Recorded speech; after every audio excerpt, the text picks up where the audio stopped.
Early vibe. Let's get it, y'all.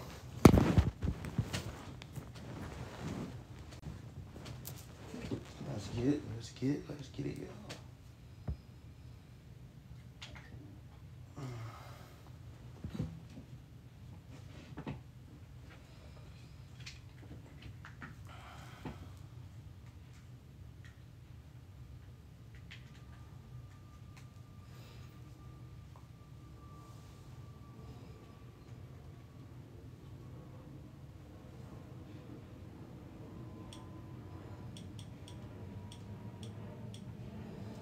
Don't mind me as we get musical things in order.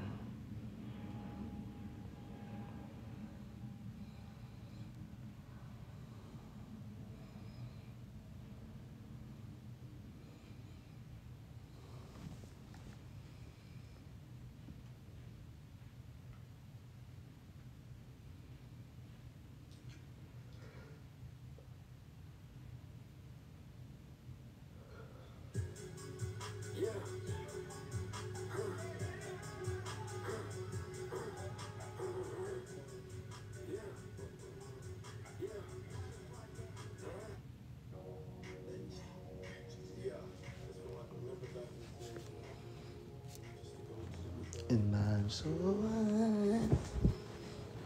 what you say? What you say?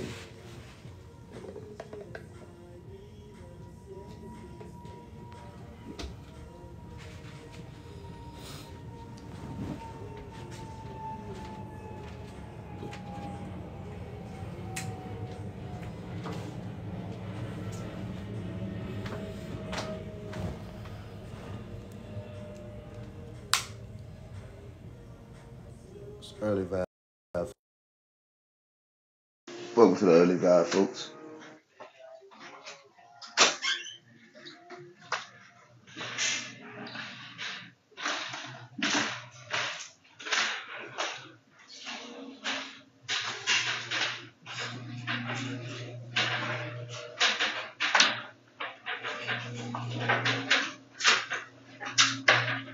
We're about to get those started in just a few minutes.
Welcome everybody.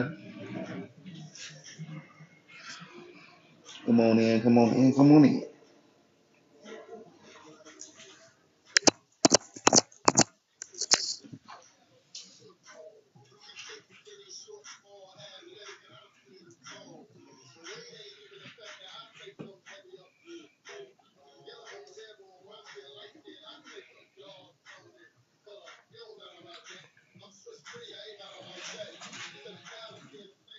Tonight's conversation will center around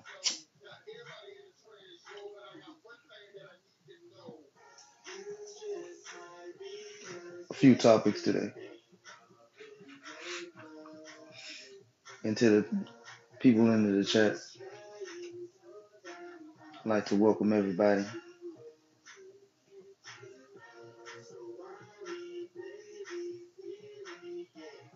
to the black market,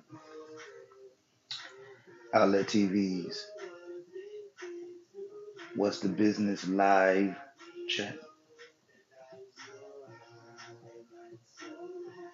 And if this is your first time coming and rocking with us on this voyage,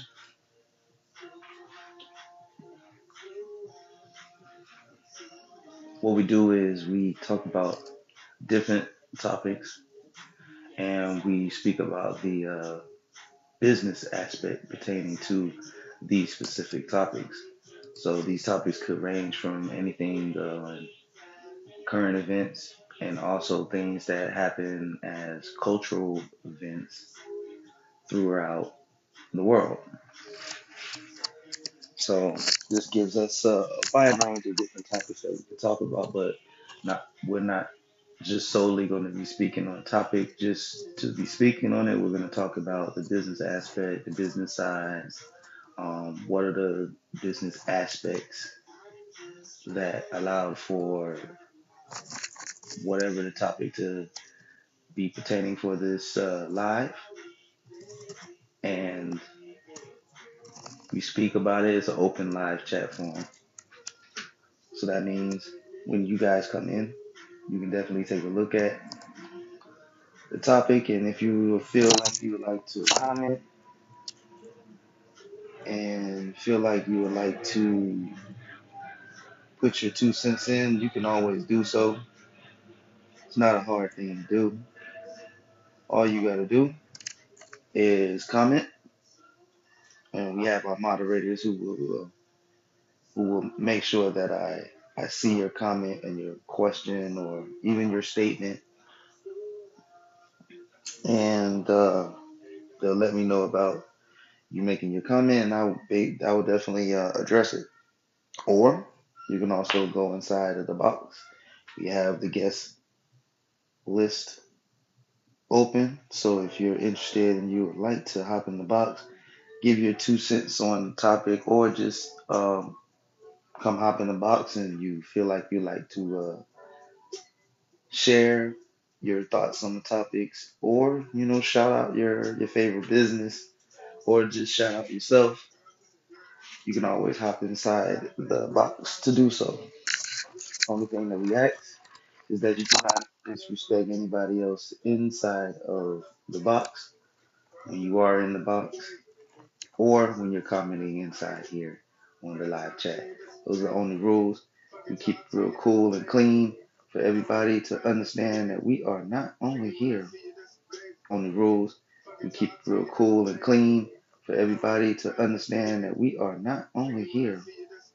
Uh, the topic that we're going to be talking about this evening, starting off to kick off this voyage of live chat forum, is going to be pertaining to racism in corporate America.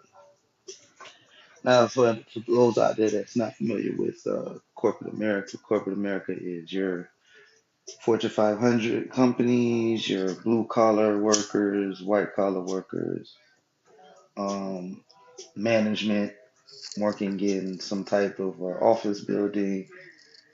This is all corporate America. America is the business side. So we're going to be speaking about the different um, the different aspects of it.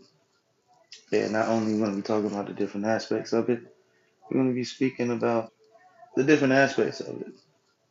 And not only going to be talking about the different aspects of it, we're going to be speaking about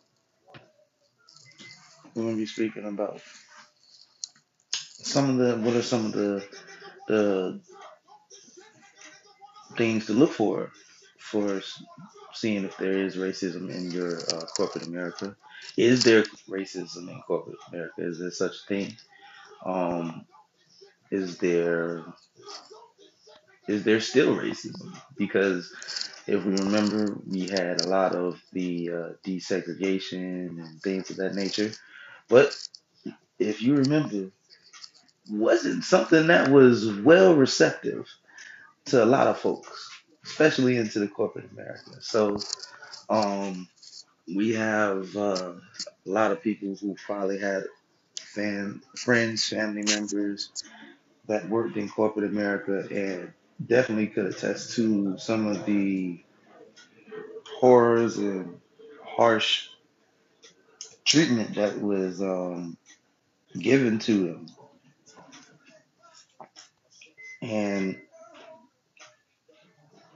as someone that is a minority, obviously, this is something that is near and dear to me because, I do work in the production industry, doing a lot of photography and videography work. So I can attest to some of the racism that might be happening in corporate America. Well, I won't even say might because it still is. It definitely is still alive. It's definitely still happening. And I just wanted to bring this topic to the chat to open it up. So if you guys have thoughts on the topic, you can definitely comment and we can acknowledge your comments. Or like I said, if you like to share your comments in the guest box, you can definitely hop into the guest box. That is open for you as well. The thing that I want everybody to remember is be respectful to everyone as they're commenting in here. But back into the chat. So the live is pretending upon corporate America. Now, corporate America has been around since the beginning of time. Now, what do you mean by that, Kev? Corporate America has been around since the beginning of time. The idea of corporate America, which is somebody who is able to enlist others to do a job for minimum amount of pay while they are pretty much the overseers. They get to oversee the project, make sure it's conducted in a way that the client is pleased with. But they're the ones that get the majority of the pay and the ones that get a lot of the recognition when you talk about client to business relationship. So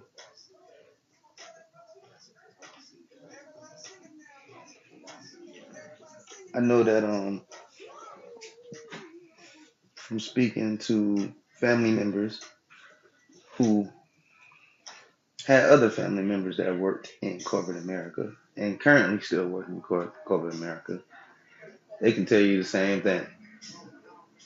They will tell you the same thing that I'm telling you, which is racism is still alive, and corporate America is where you can definitely find it. You can find it in corporate America.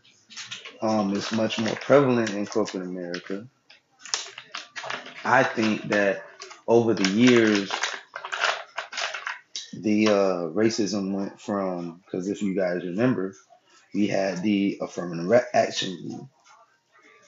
And if you guys are a little too young to remember affirmative action, to the older crowd that follows the live and follows the chat, we can definitely speak about it a little bit in depth. Um, some have actually lived to be in the time period of when segregation, desegregation was happening. And like I said, it was not one of those things that it was well receptive. This wasn't something that everybody was happy to have with open arms because with the affirmative action rule, it basically was stating that you needed to meet a quota. And your quota probably was you need X amount of minorities working for your company. So instead of, you would think, how I would think the affirmative action rule was supposed to be was I feel like it was supposed to be a a way for minorities to get those jobs without being discriminated against. So it was more or less a way to force a lot of institutions and a lot of businesses and organizations to not just hire to basically just hire minorities. You didn't necessarily have to put them in a position of power, but you again, like I said, needed to meet a quota. So I feel like the affirmative action was put in place. It was it's the intent was to be put in place for other people to thrive, meaning minorities, to get these positions that was once probably not offered to them because of their minority and because of their race. Um, it kind of incentivized businesses and institutions to incorporate them in their workspace. Now, with that being said, on the flip side, I've heard from others who are not supportive of the affirmative action.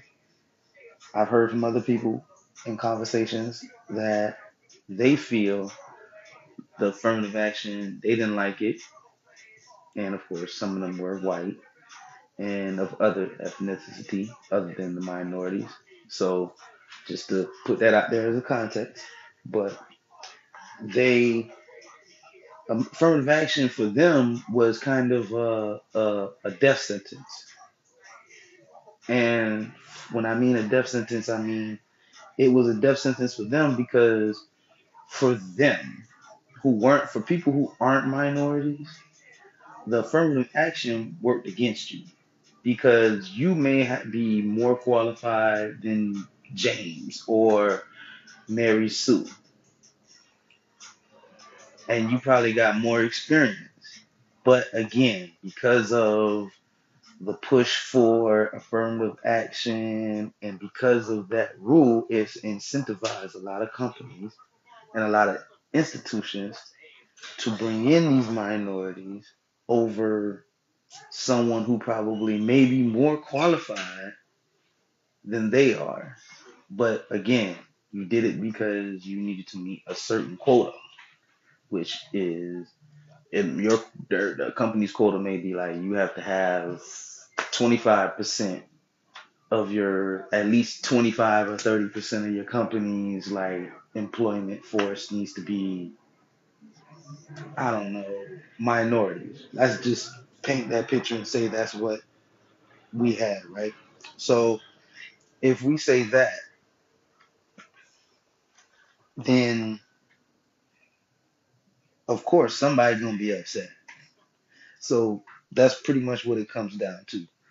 When you have affirmative action meant that somebody was gonna be upset. And it usually was gonna be someone of a different ethnicity that's not a minority. So you can kind of fill in the blanks as to who were the people that was probably upset. And rightfully so. I mean, I would be upset if I was more qualified than someone else, but you only hired them, not specific. I won't say only. I will say that me and this other person may have the same credentials, same everything, but you need to meet a quota, so so you pick this person over me because not because okay they're just a better fit.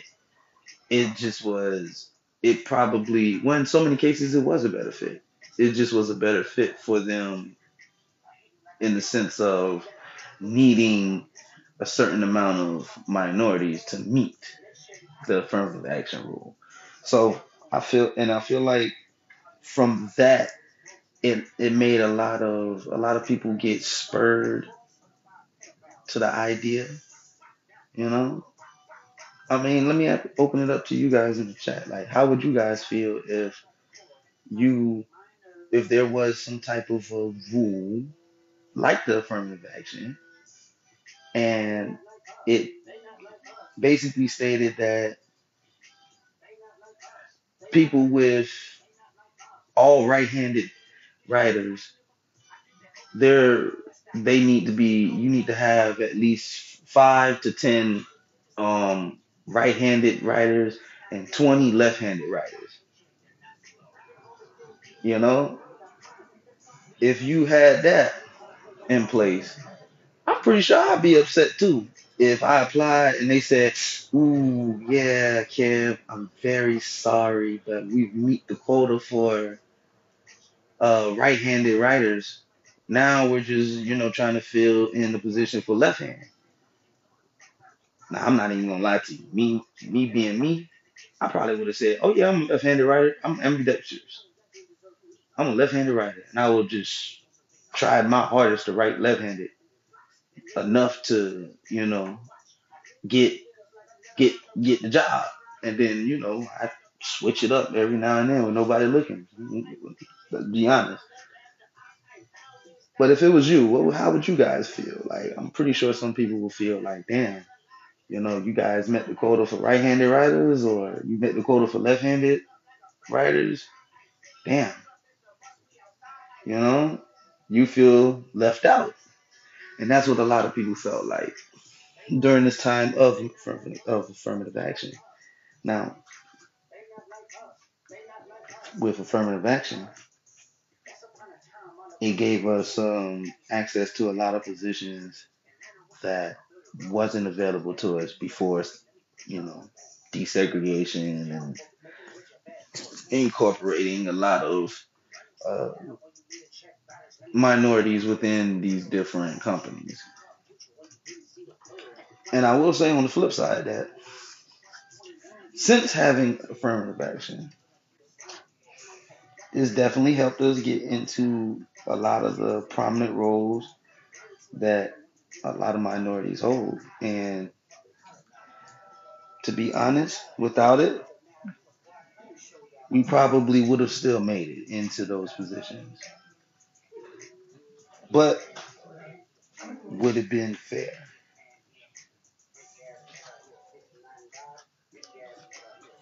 That's the biggest thing. Would it have been fair?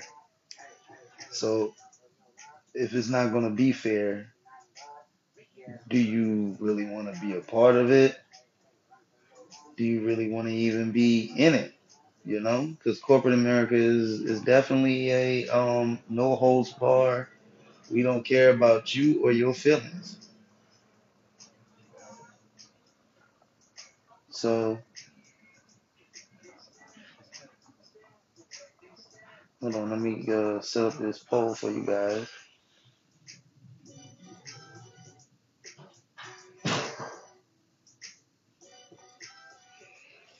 So we got a poll on chat. Make sure you guys let me know exactly how you feel about that. But moving forward with the conversation, affirmative action. Now, we can definitely go ahead and fact check a lot of things for affirmative action. Let's first look at how did it start and the results from it. Was it even effective?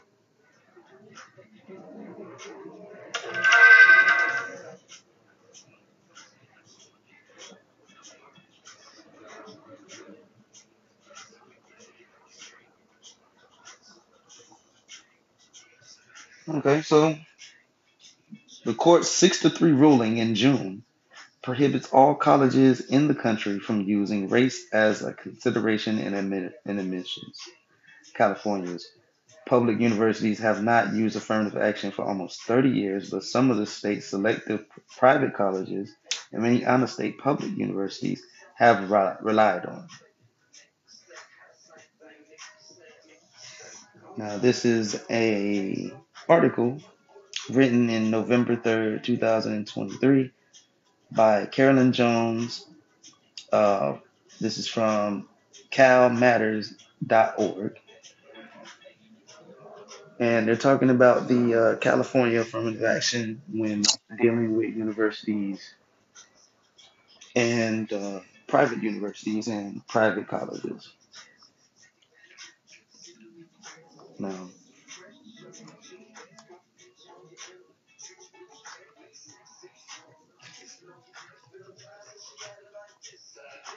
I'll go back into the article and read it just a little bit more. Um, After the Supreme Court ended affirmative action in college admissions, some students are rethinking their school selections. Some colleges are also boosting their student outreach as they seek diversity. For students of color, the Supreme Court's recent ban on affirmative action has left them frustrated but undaunted as they plow through college application season. Some California private colleges, meanwhile, are increasing their outreach efforts to attract more students and send a signal that the end of race based admissions doesn't change their belief in the importance of diversity, which is good. It's good because you wanna have those colleges to still want to have a diverse college. Now, you have a lot of Ivy League schools that I would say is still predominantly white. There's a lot of schools that are still predominantly white. However, um, they are understanding and aware of the times that we're in. So nobody wants to be canceled. So diversity is definitely still going to be a part of school admissions, a part of corporate America, a part of anything that has to do with um, that aspect. So it's not something that they're not going to stop doing. So even us having the affirmative action rule being rescinded in some cases in some areas as far as schooling and things like that. Some people felt like by the affirmative action rule being rescinded the way that it was, that this meant that we would lose out on a lot of opportunities that it was afforded to us.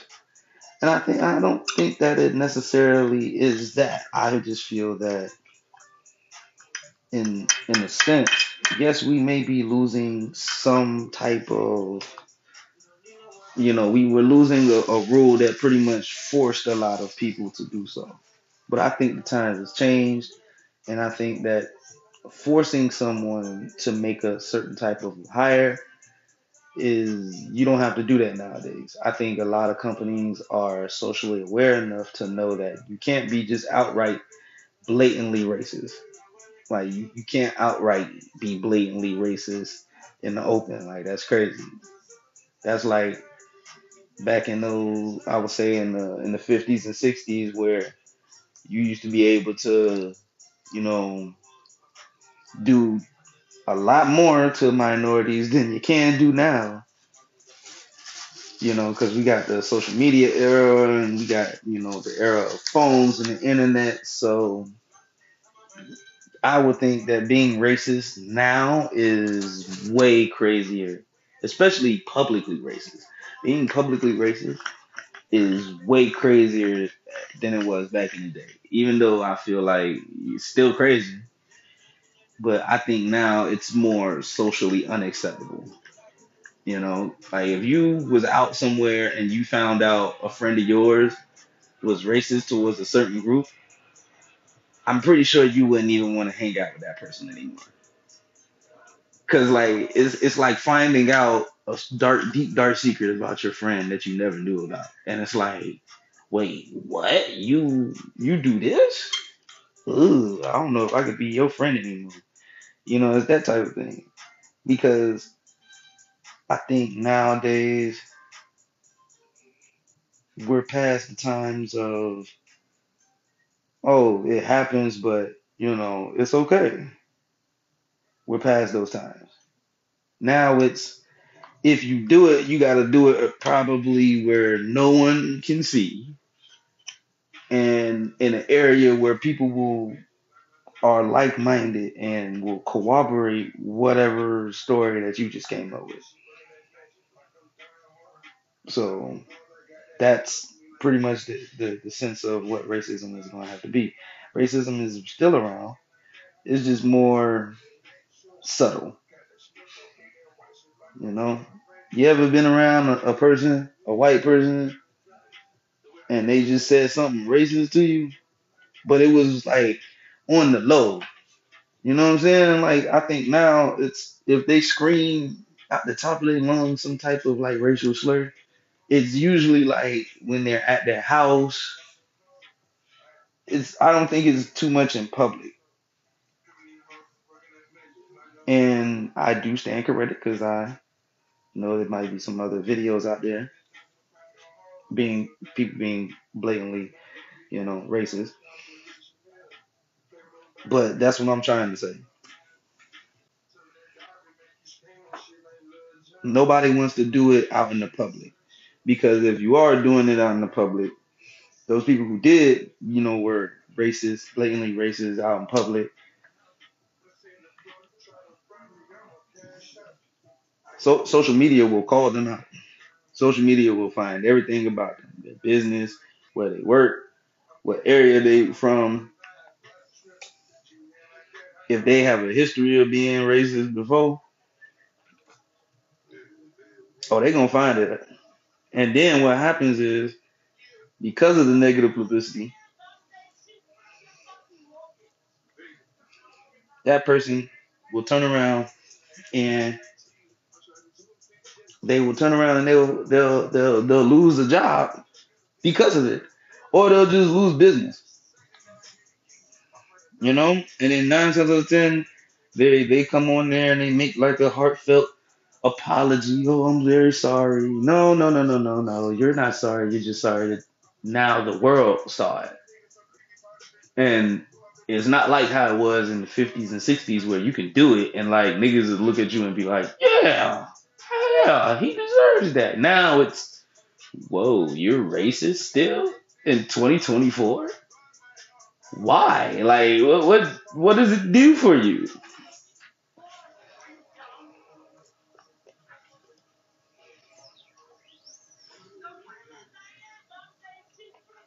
So that's where we are with it.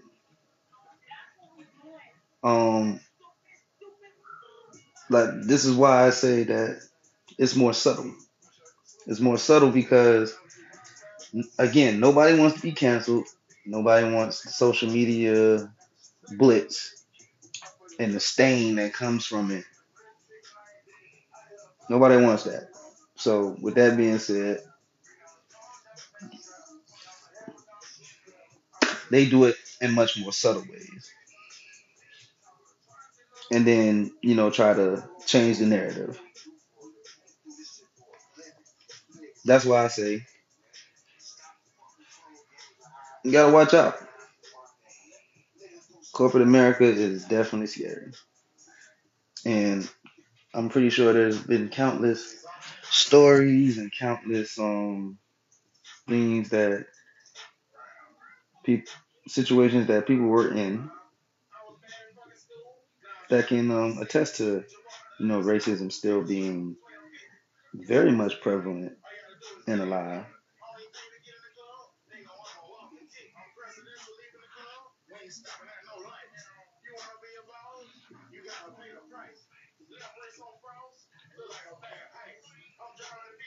So corporate America.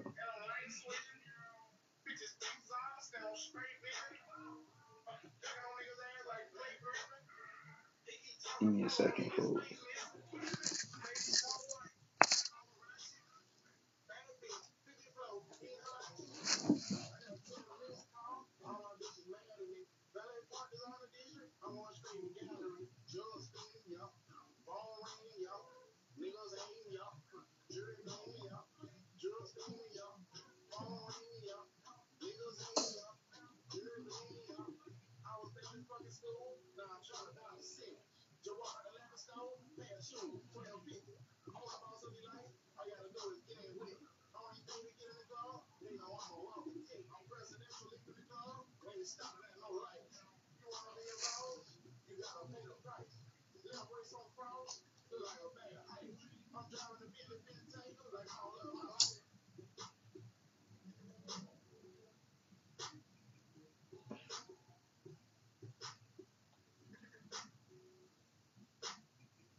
All right, folks.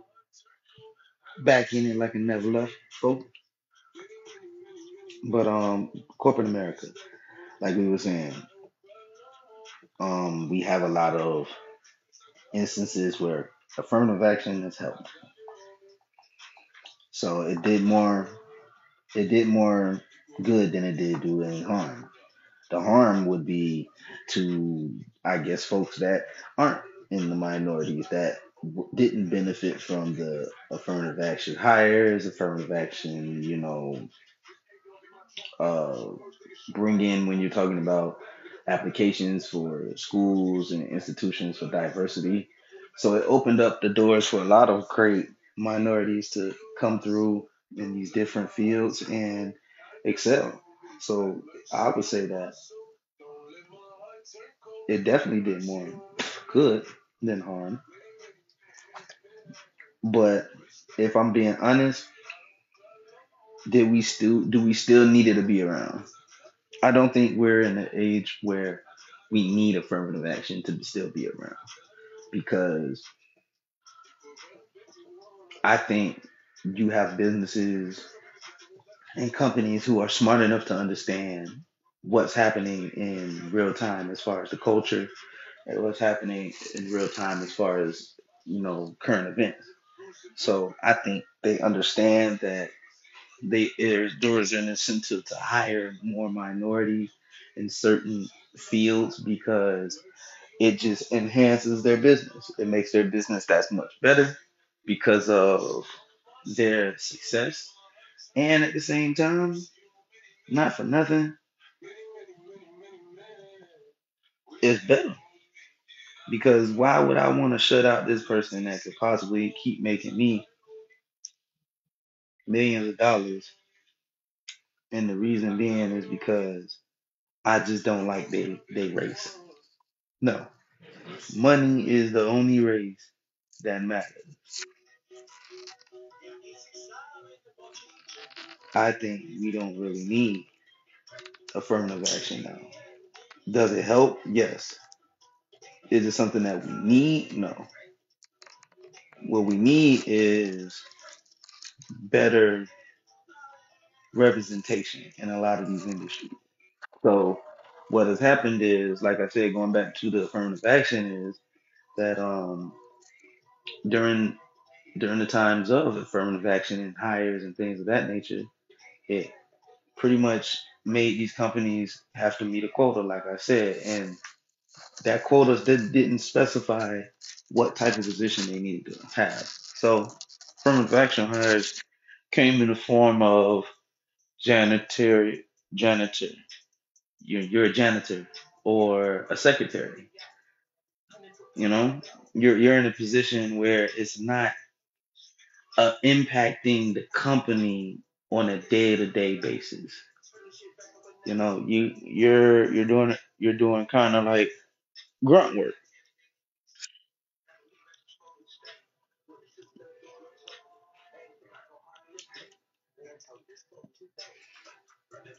So, and this is just not every company. This is certain companies that display this. So, with that being said, these companies would hire us and put us in positions where we would think that we have a shot of still moving up. And in some cases, we did. but a lot of that had to do with time, opportunity, and initiative on that specific person to, be able to be seen and, have their work being highlighted. But a large majority of us didn't have that luxury. And I'm pretty sure you guys have like countless different stories that you can attest to. You got family members that could probably attest to a lot of different stories. So it just makes it that much more prevalent. We have a poll that we're putting inside the chat right now. The poll is basically stating the question, which is, do you think, let me make sure I be 100% correct when talking about this. So the question is corporate America designed to fail minorities? You can vote yes, it's not for us, or no, anyone can make it. Now, this poll will be in the chat for the next few minutes, so make sure you head over there and put your 2 cents in and vote how you vote. But here we are back in corporate America. Um, I think that, like I said, when this was created, you had to meet a quota, and with the companies needing to meet a quota,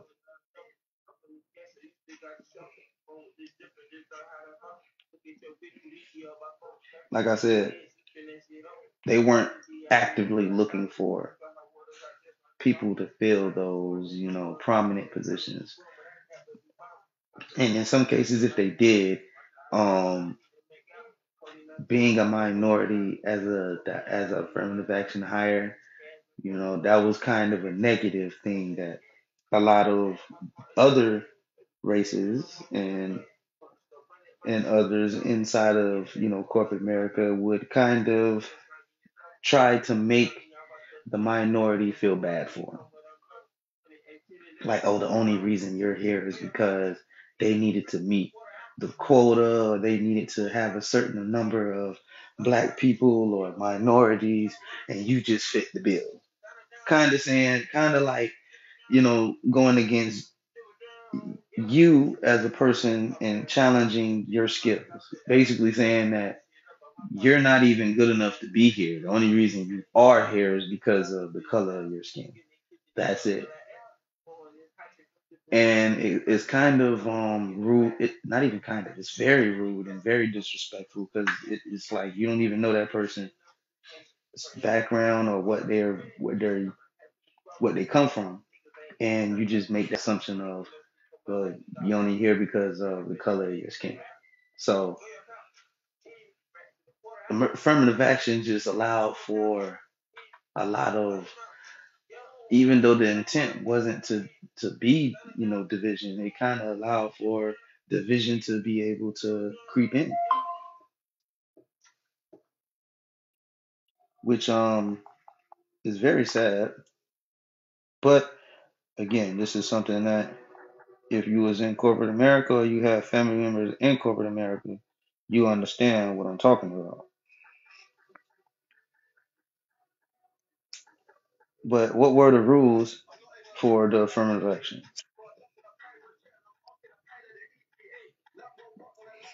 So affirmative action requirements were intended to ensure that applicants and employees of the federal contractors have equal opportunity for recruitment, selection, advancement, and every other term and privilege associated with employment without regard to their race, color, religion, sex, sexual orientation, gender. Now, just reading that off, affirmative action was never created to only help out minorities. That's the misconception. The misconception was that affirmative action was something that forced companies to have to hire minorities. No. What happened is it put a light on companies that didn't hire minorities and said, hmm, Well, if you're not hiring minorities, why are you not hiring minorities? Is it because they're not qualified? If it's because they're not qualified, then I understand. But if a person is qualified for the position, then you should hire them. So I think what happened, that's why I said I feel that affirmative action just basically, affirmative action just was basically a light that was shed on a lot of companies in the business world to basically say, look, we get what you guys are doing, trying to freeze out minorities from getting these positions in power or getting these certain positions at all. So, with that being said, we're going to shed a light on you. And each and every year, we're going to come by and say, hey, how many minorities have you hired? And if your answer each and every time we come by is, we ain't hired that much, we're going to ask why. Are you racist? Because if you're being openly racist against someone for not who's qualified for the position, you should hire them. Why are you hiring them? Why are you not hiring them if this person is overqualified for the position? So it basically made a lot of these businesses and companies and institutions cut the bullshit. Let's keep it. Let's be honest. It made these companies have to cut the bullshit, and keep it real. Keep it all the way 100, one thou wow. And I think because of the affirmative action rule, the result was, ooh, I don't want to be labeled as the racist company, so that's going to make us look bad, and that's going to look bad to our like shareholders when we start losing money because of the stigma of you're a racist, company. So we don't want that. We're just gonna hire. We're gonna hire any black person or any person of color. We're just gonna hire. We're gonna hire a bunch of them because we don't want to be. We don't want to be, labeled as this. And you have some companies that felt like they didn't want to hire minorities, but they felt like they were forced to with their affirmative action because they felt like to they were being made or forced to hire minorities. Those companies ain't shit. I'm being honest with you as well. Those companies ain't shit. Those companies, to me, it feels like those companies, you always was racist. It's just you don't want to have the stigma of everyone knowing that you're racist because that's not generally acceptable now. That's not publicly acceptable to say, hey, we're racist. Because you know you're going to lose money and the internet and the public is on it. So they will cancel you faster than you could even probably come up with any type of plan to rectify it. Ain't nobody gonna want to hear it. So these companies is just gonna have to, work that out.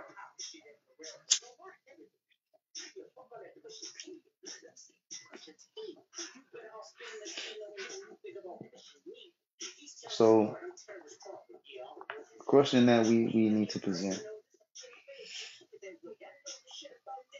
next is, what does the affirmative action ban mean?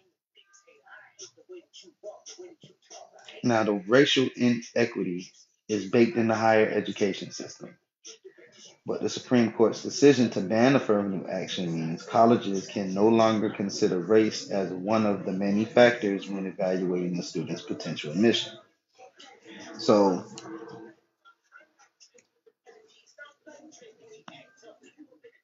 race does play a factor in schools and businesses, and you can be naive into thinking that, racism is not still around, especially when it pertains to corporate America.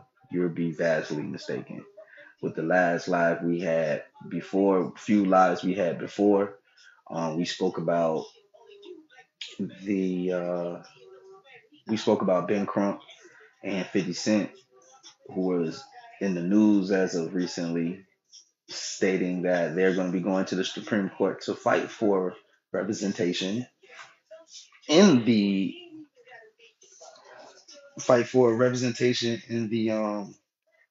liquor industry.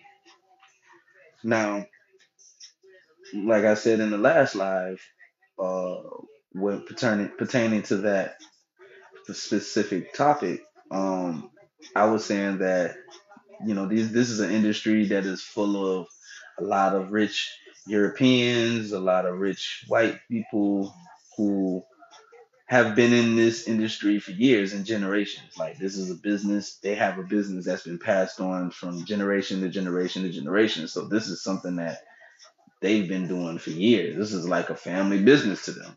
So us coming into this lane can be a threat to them.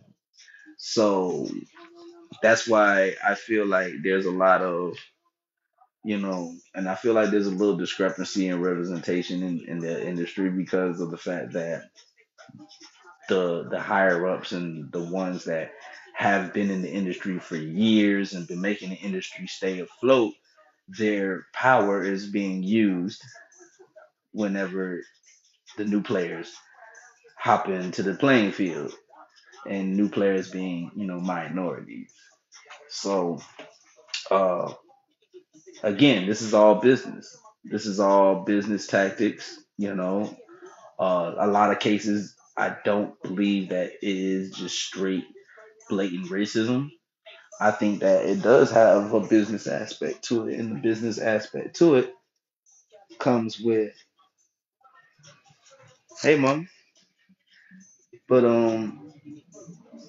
the I think the business aspect that comes with it is the fact that you have these these people who are in position of power. They've been in the industry for years, and they're gatekeeping.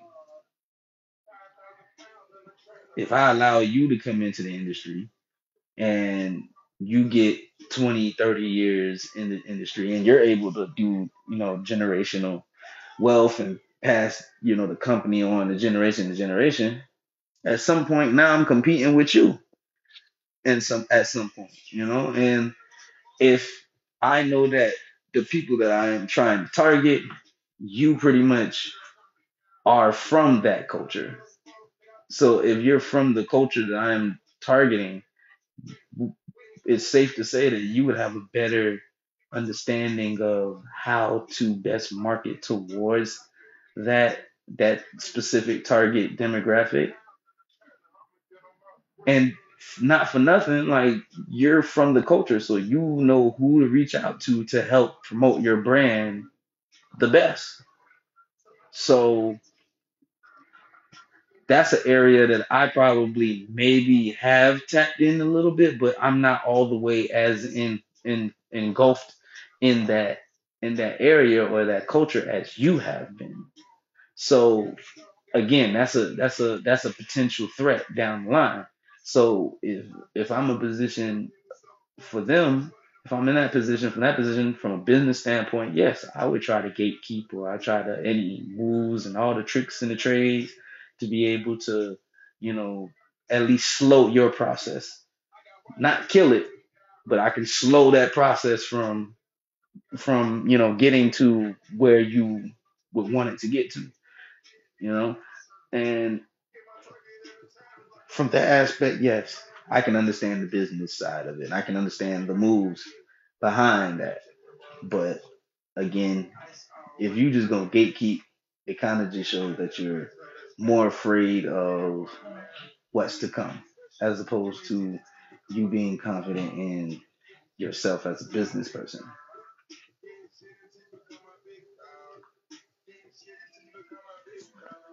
But yeah, my mom, we was talking about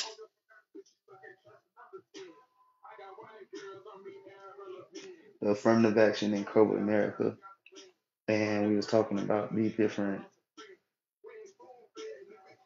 financial racism. Yes,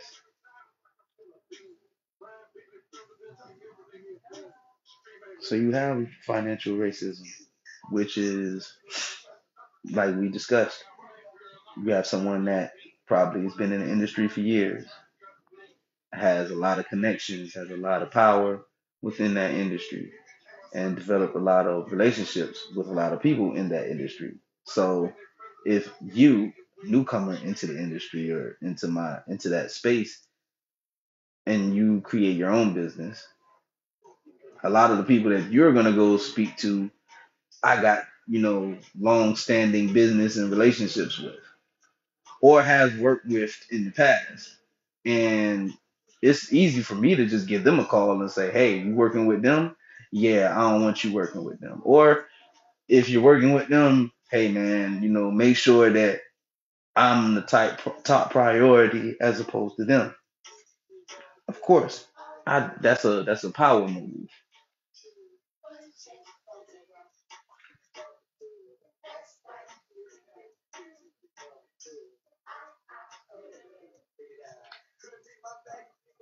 but doesn't make it right.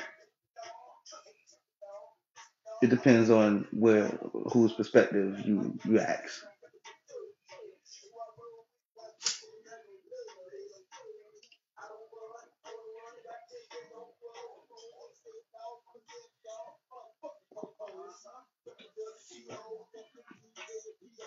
Because corporate America was designed to keep us from prospering as much as we can.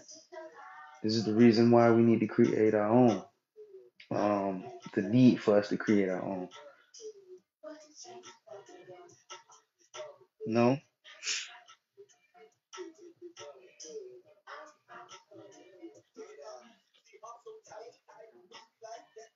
I can see that side because you're gatekeeping others from reaching the level of success that you have, and you're doing it out of fear because hey, this person can be the next greatest, you know, wine and spirit company. So, me personally, okay, me, Angie said that me personally think if you stand by your product, you shouldn't be scared of competition. That is true. I feel that as well. If you feel that you have a product that nobody else can rival, then you playing industry games and trying to keep people from prospering. I feel like when you got to play those type of games, it goes from competition to now you are feel threatened by them, which to me is is just an indictment on how great of a company or how great of a business model that minority or that other company has started, and you recognizing the kind of power that they can come into the industry with, and the kind of attention and the kind of following that they have, that you feel like it may put you at a disadvantage. I understand that it can be a business move, but to me, just like how you said, Mom, if I feel that confident enough in my product to promote it, to market it, to do everything that I need to do as far as my due diligence when it comes to this product of mine. If I feel that way, why do you have the need to go into, you know, kind of blocking someone else's success? And I've been told a long time ago that when you're focusing on someone else, you don't know, you're not even paying attention to what you got going on. You're focusing on someone else's plate, and you're not even focusing on the stuff in front of you. That's where a lot of mishaps and mistakes come. And if you're just paying too much attention to your competition all the time, you're not really growing yourself. especially if you've been in business for some time. Exactly. If you've been in business for at least 50 years, you kind of grandfathered into the industry, I feel. And you're going to make your money. And there's enough money in the industry. Shoot, it's $9 billion industry. If it's a $9 billion industry, and like how much of that 9 billion do you want? Like you want a majority of the 9 billion? Hey, that's a lot of power. That's a lot of money coming towards you. But hey, I feel like if you that good, if your business is that good, you don't have to worry about the other person. You just focus on what you got going on, and it's gonna work out for you.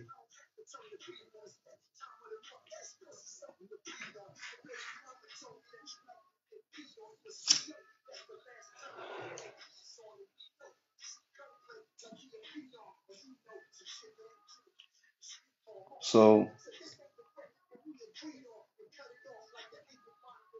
again, it's all about it's all about the perspective who you ask. And you're right. You will. Angie said you will still make your money on your name alone. Exactly. If you did well enough branding, if you did well enough marketing your product and your company, and you've been around for 40 plus years, of course, you would definitely make money off of your name alone. There's a lot of products that you probably come out with, and some products may not be as receptive to the public as opposed to others. Does that mean that you did a bad job? No, you still making money off of that product. It may not be as much as other products, and from there you can trial and error. Everything is trial and error. So you got to work it, but to try and purposely block out your competition, or just to purposely slow the process for a lot of incoming competition is just an indictment on you being afraid of the field.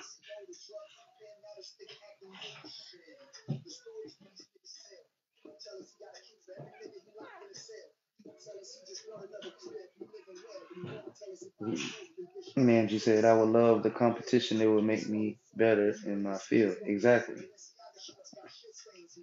But a lot of times you have like, and I think the flip side to being around so long is you've been around so long, so you feel that you can yes make your money off of your name, but I also feel that with you being around so long, from their perspective, it's I've been around longer than them, so that means that I've developed a much stronger relationship with a lot of these people within the industry. So you should be basically helping me more than you help this new person. Like, granted, a new person may be somebody like, for instance, let's take Snoop Dogg. Snoop Dogg is a global brand, and he has his hand in a lot of different industries. He has cereals, he has ice cream and drinks. He's all over the place. So like with him, you understand the power that he's going to bring with him as far as his following, his relationships, and various other mediums and industries. And you understand someone like a Snoop Dogg is a potential threat when he steps into your industry, because Snoop Dogg is the kind of person that he has that type of following that he can put his name apart or attached to a certain specific product, and it's going to go through the roof because of just who he is and the type of following he brings. So if you understand that whatever he does, he's going to be very successful. So to you, seeing a Snoop Dogg stepping into your lane is I can understand that being very threatening. However, if for me, I just think for me, from a business perspective and just how I am, I would look at it differently. I wouldn't look at Snoop Dogg as a potential threat. I would look at Snoop Dogg as someone that could, be a potential asset or a potential partner that could help me. Yes, I've been in the industry for 50 plus years, but working with him and being in a relationship with him, business relationship with him, I mean, that could only add 50 more years to my business. Because even when, Snoop is gone and left this earth, God forbid, he's gonna make money even past his time. He's gonna make money generations on generations off of his name. So it's kind of like incentivized on me to see that and say, you know what, I'm going to I'm going to help this brother as opposed to try to hinder him. But again, that could be just me. Exactly, his name is his brand. So if you know somebody, his name is his brand, give him any bottle, you put any bottle in Snoop's hand, and people are going to go, "What is that? I want to see what it is. What's that product?" He's holding it. He's gotten in the videos. He's drinking out of it. He may not even drink out of that bottle every day. He may only take a sip out of it. It don't matter. He got it in his hands. His name is his brand. He's a walking brand himself. Him having that in his hands or anywhere around him associated with him is definitely going to help whoever owns it. So to me, I would look at it from a different perspective. I would say, shoot, I know you do music. I know that you are part of different people who do music. You might know a lot of other artists, a lot of other people who may need certain things in their music videos or whatever the case may be. Why not work out a partnership to be able to put not only Snoop's product in there, but my products as well? Or you come up with a product collaboration between you and Snoop, and you put something out. Exactly, just like Shaq. Shaq has a number of different partnerships with different people. Pizza Hut, um, shoot, Pizza Hut, the General Car Insurance Company. Like he's all over the place. He's also another person that's a walking brand. So do you tell someone like Shaq, hey, we don't really want you in the industry because we feel that you're a threat to us? Yes, he is. And to go against Shaq is crazy, especially with everything that he embodies. It's crazy to try and go against him in like a product or industry war. Because to me, I feel like out of all the people, that's a minority that works within corporate America to some aspect. Shaq is the one person that you probably really don't want to go against. Because to me, Shaq has a lot of people that love him and respect him as a businessman and as an actual public figure as well. That shoot, they'll make sure that he getting a good deal. If not, they'll probably end up buying the company. I think is just like that. Collaboration is best for everyone. Exactly. So, but again, collaboration is the best course for everyone in the industry, in any industry. But you just got a lot of different businesses that sometimes may operate with that corporate racism. You know, even though it makes sense to us on the surface level, that you're right. If someone was to work with Shaq, He has a very serious team behind him. And understanding that, it would make me want to work with Shaq even more. But again, if you been in the industry for a certain amount of years and you are used to only a certain type of person, a certain type of people, maybe representing your brand or just being within the industry as competition, you see someone like a Shaq come in, it's definitely scary because now you got to compete with him and everything that comes with him. And he has a lot of different ways to not only market himself, but brand his business through a lot of different mediums. Mediums that I probably don't have, I can't reach that unless I pay somebody to reach that. You see what I'm saying? As opposed to Shaq. Shaq could just walk onto a platform and say, hey, my name is Shaq. I want to come on this platform, just talk to you for a bit, and have a few products in front of me. I ain't, and you could just ask me a question about them, and I'll talk about them.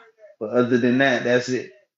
We could just talk about random stuff, basketball days, Kobe, who's better in NBA, whatever. We can have those conversations, but I'm gonna have these bottles here or these products here, right here next to me on each and every show. Now, if I'm a rich, European, person in the industry,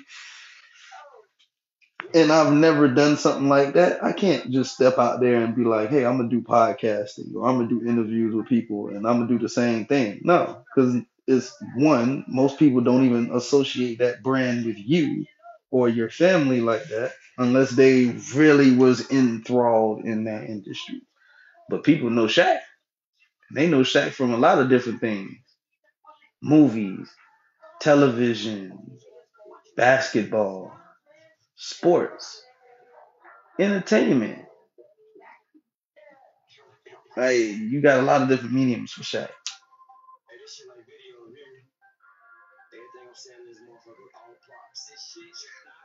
You got a lot of different mediums for Shaq, as opposed to someone else who probably owns just a winery, or I'm pretty sure they own other different things. But again, it's their brand is not associated with their name, and it may be associated with their family name, but it's not associated with solely them. So they can't walk around and brand themselves. They could try, but it's trying. You basically it's like trying to brand something that has already been around. So it's like trying to change the perception of whatever your branding is. So it's almost like rebranding.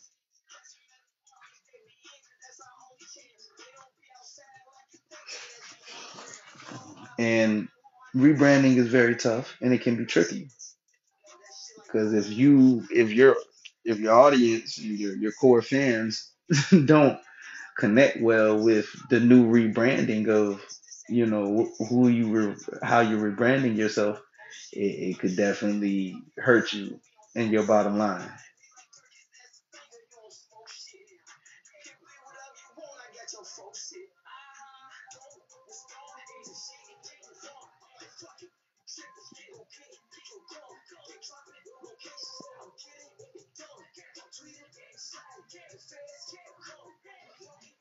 So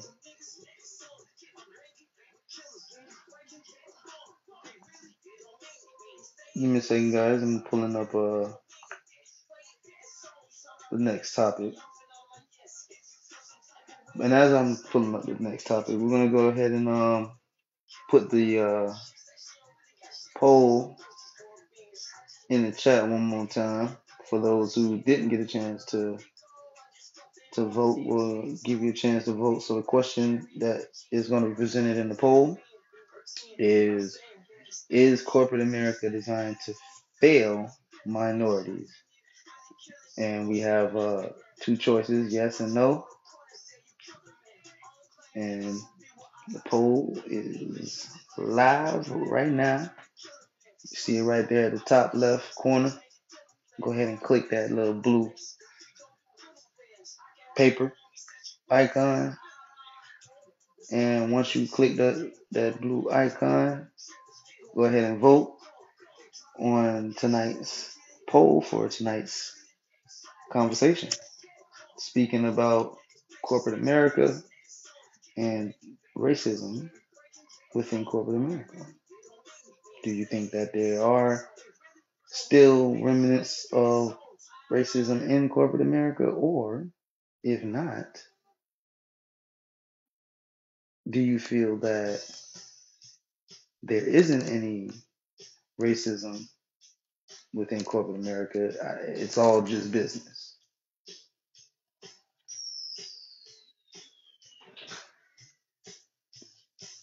So essentially, do you think that it is racism? There's something behind it to a lot of the actions that happen and a lot of things that happen to people in corporate America? Or do you think it's just strictly all business, no feelings attached?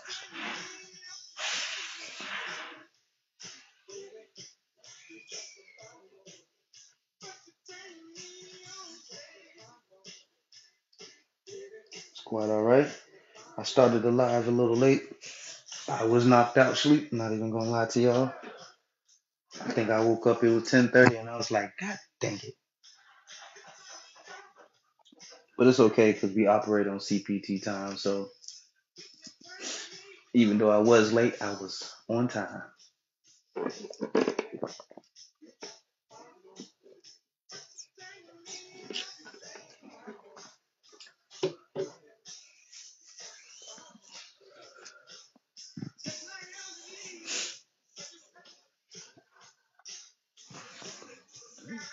Okay, so Angie said, I know there's racism, but I believe you can make it if you stay in your lane and do your best at it.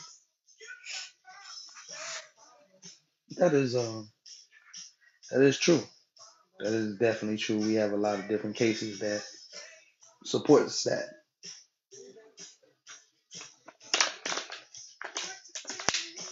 That is true.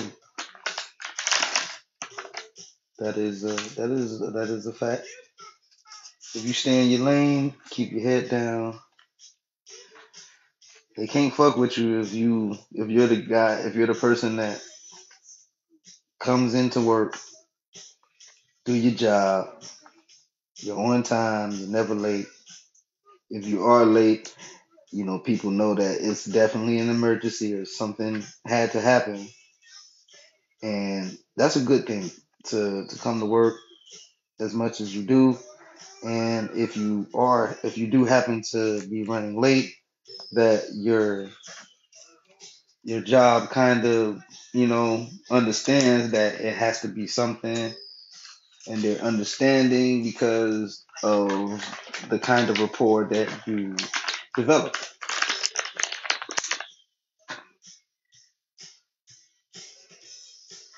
Wow, you got shook to sleep.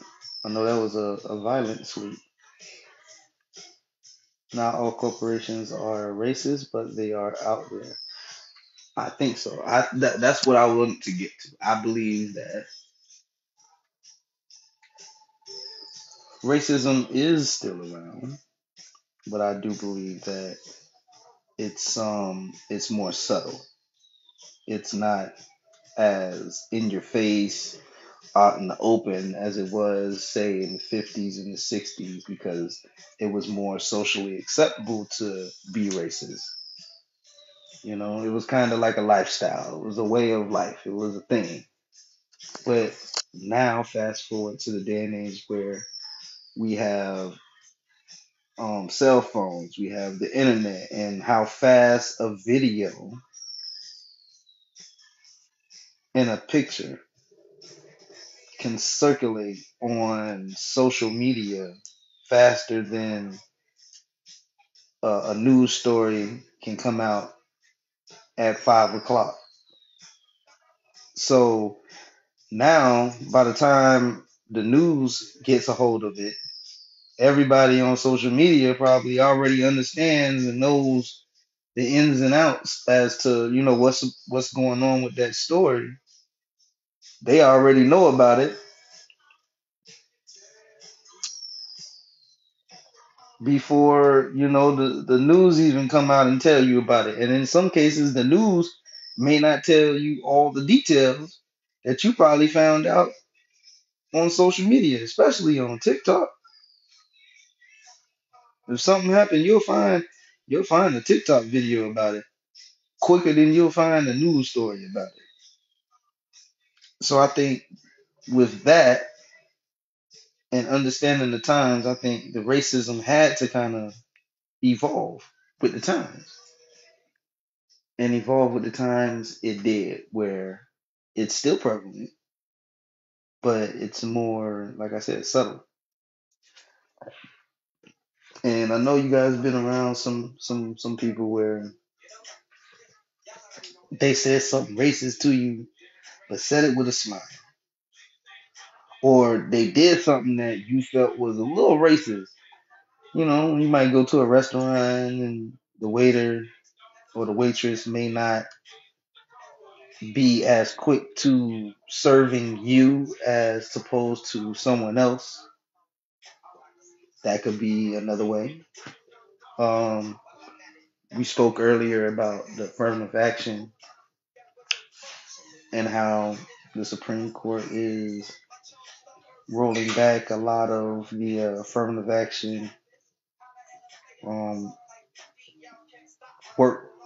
So a lot of the acts and a lot of the bills that supported this affirmative action, they've been pulling that back and not solely allowing colleges and institutes to use race, religion, sex, gender as a factor when determining if you should be admitted into school.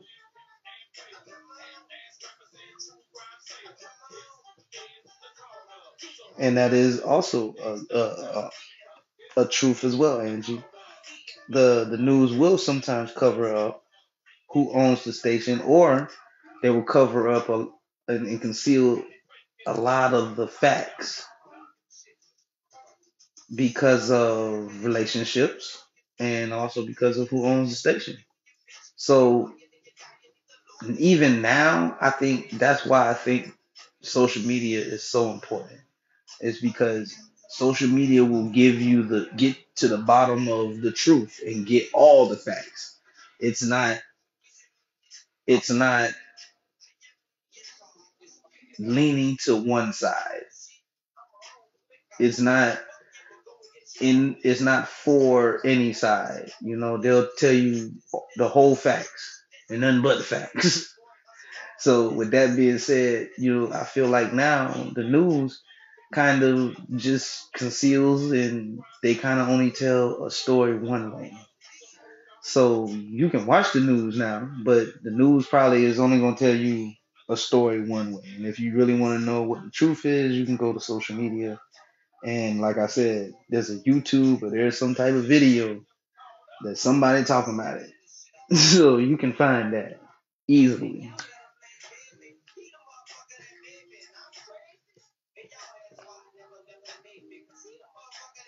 So I think being in corporate America,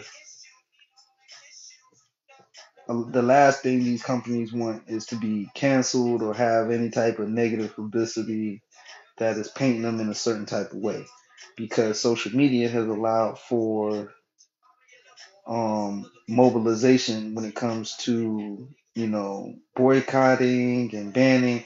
It's basically another way for you to kind of be more organized when it comes to holding these companies accountable for a lot of their actions and a lot of the things that they do. So, with that being said, nobody wants that negative publicity.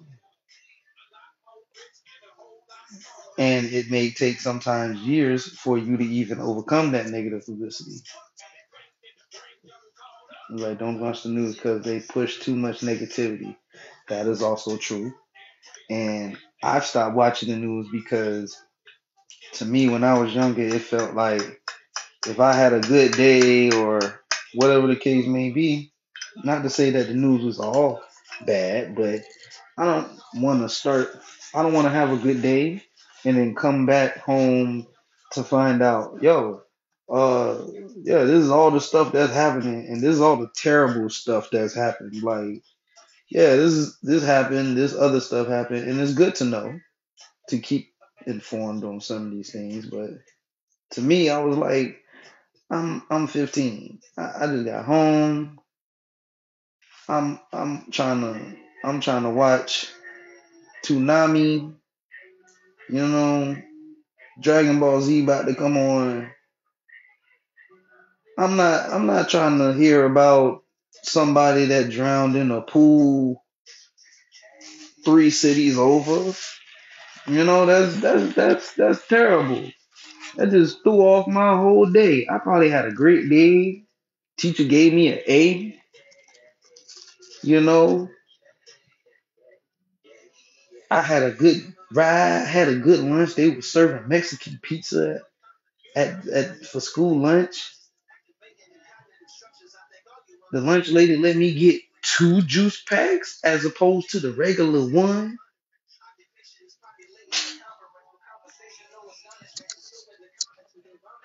And because I was on the football team, she gave me the cheeseburger and added bacon on top of it. I had a great day. And I come home and I gotta watch the news tell me about, oh yeah, they're still missing little Mary Sue is still missing. She's been missing for the past 30 hours. Her family is distraught and then people's crying and it's like, nah, I feel bad. I don't even want to watch Dragon Ball Z no more. Cause when they fighting, I'm gonna be sitting here thinking the whole time, damn, what if we had someone named Goku and he was able to like have all his powers and all that? We would I think Goku would be able to find Mary Sue. You know, I can't watch Batman no more because now when I'm looking at Batman go and save people in Gotham, I'm like, damn, he could have saved Mary Sue from wherever she's at. If anybody could find her, Batman could probably find her and kick somebody's ass, whoever like harmed her. You know. Now I'm thinking about that. That's why I stopped watching the news. I stopped watching the news because of that. No, no, she does not know who you talking about.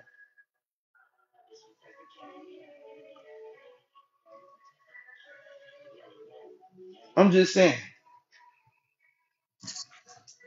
Goku is kind of like a cartoon character, but he had a lot of superpowers. And, he could fly. He was very strong. He was from space. He can read energy levels, so he could have found where Mary Sue was. And he's another person like Batman. He could have came in and started beating somebody's ass. You feel me? But that's what I'm saying. Like, there's no Batman 2. Like, I can't watch Superman when he's going against Lex Luthor. The whole time I'm thinking, damn, Lex Luthor probably got him. Whoever is I think the police need to look for people who look like Batman and Superman villains or have a similar background traits. That's how we could find it. Now I'm spending my time instead of watching the show and being a kid, I'm sitting here thinking of ways of how these fictional characters can find this actual person who's actually missing. It's too much pressure for me at that age.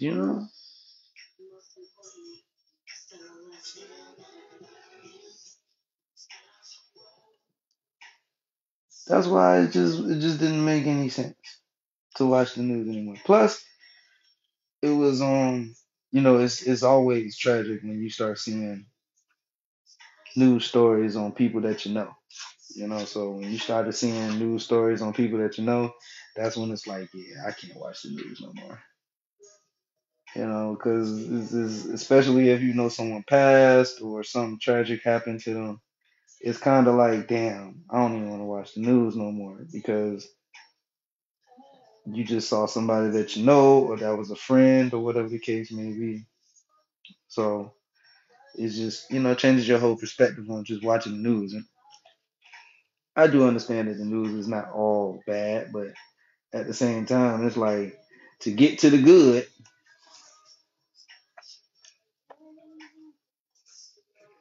it feels like the news withhold the good news, the good, happy, light-hearted news. They'd say that towards like the middle and end of the news show. Like they make sure they get off all the serious, crazy, off the wall stuff you see in a comic book, in a movie. They get all that stuff off first. Then they tell you later, like, yeah, let's talk about this cute dog looking for a home. No, nigga, go back to the news story about Mary Sue. She's still missing. I don't care about this dog that needs a home. Why are we talking about that? Nobody cares about the Miami Heat right now. Mary Sue missing. We need 24-hour coverage.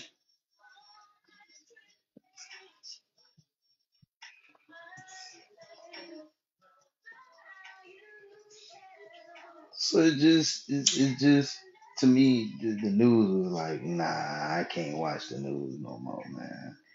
It's cool when you see something positive in the news, but to me, I just didn't understand it. Like even when I watched it, I was like, so wouldn't it make sense to do if this is the news and we're talking about wanting to be more, I would say, have positive news or positive things in the news, positive representation in the news. I was thinking, shoot, wouldn't I want to have more stories where we're in the community? But it took a teacher of mine to tell me that, like, yeah, you have someone that's called like a project manager and or a studio manager, and the studio manager is the person that may sometimes give you a news story to do, and you just gotta go and do it. Or if you have your own story, you can run it by them. But it's ultimately up to them when they see it to be like, yeah, we're gonna run it in this show coming up, or nah, that ain't it. Go back to the drawing board. So it goes back to like mom said, if someone owns it and you did a news story that kind of like doesn't talk about one of their partners or one of their friends of the owner of the station in a positive light, oh yeah, that news story is getting killed.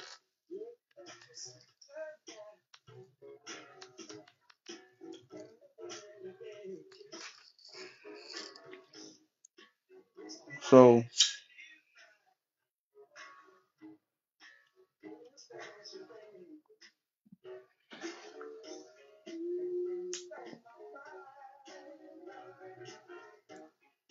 come to the bright side.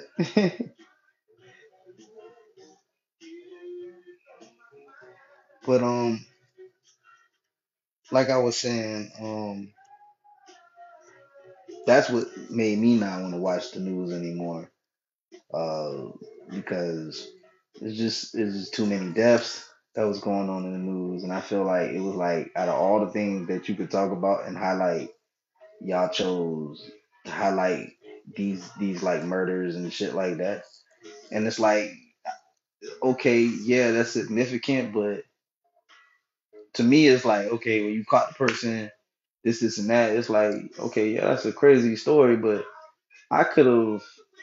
I could have went my entire day without hearing about that one. You know, I could have went a whole day without hearing about how this woman killed her husband and her children before killing herself. Like I didn't need to hear that story. You could have kept that news story to yourself. Like that's one of those things you didn't have to let everyone know about. Like this is what happened. Like no, like something like okay, someone tried to rob the bank. Yeah, that's newsworthy. Someone had a shootout with some cops. That's newsworthy. Someone tried to rob this convenience store. That's newsworthy too. But at the same time, all the deaths and the killing is like, you could talk about anything else. But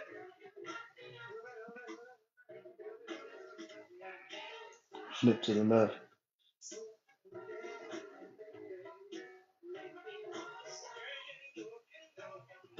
Too much narrative. They push a negative narrative. That is right.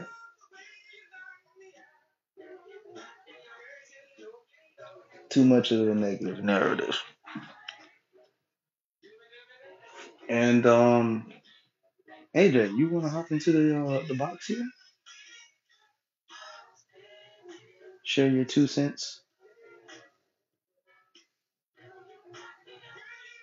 Going back to tapping the screen. Okay. I appreciate you for tapping the screen as well. Thank you so much. But yeah, corporate America is you only have 1 penny. Okay. That's fine. 1 penny is always needed as well. I'll take all the money and all the cents that you got.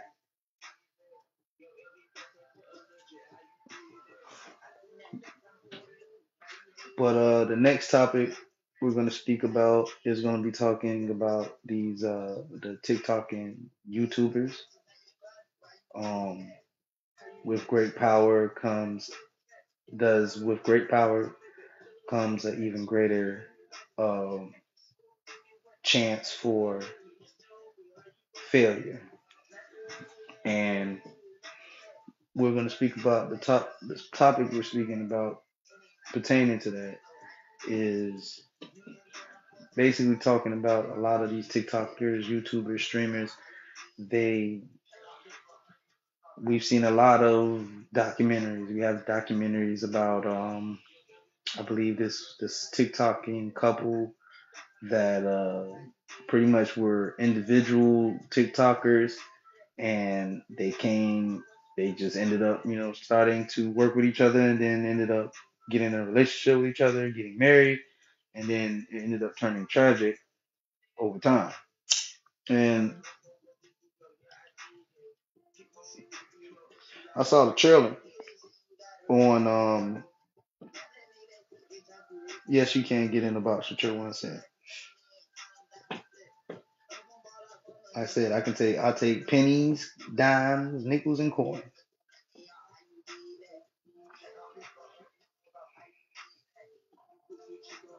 But like I watched this trailer documentary. I believe it was on Netflix. It was talking about these two TikTokers. They were successful in their own right.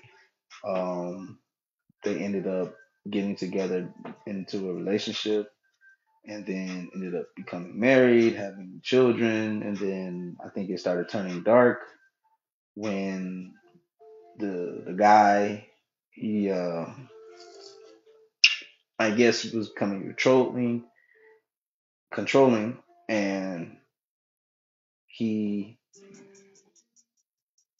didn't make it a great environment for her or the kids, and but she couldn't leave. Like he was like that scary, you know. And of course, things turned tragic in that situation. But we're speaking about the TikTokers and YouTubers because again, a lot of these YouTubers and TikTokers have great power, great following. They're making a lot of money very quickly. with that comes a lot of power. And sometimes power can go to people's heads and give them a sense of a godlike figure of feeling that they're invincible. And next thing you know, they're in the news for something that they've done. Um, there's many TikTokers that's had, similar cases where great following, and then they're in the news for something tragic. So we're speaking about it when speaking about it from a business perspective. As a company, when you want to work with some of these TikTokers, YouTubers, um, obviously you have a team that does its due diligence in scrubbing the person's background, looking through everything, looking through prior history, whether it was arrest records, looking at everything to understand more about the person and understand this is a great person to have represent your company. And I understand that pull you in, coach. I got you.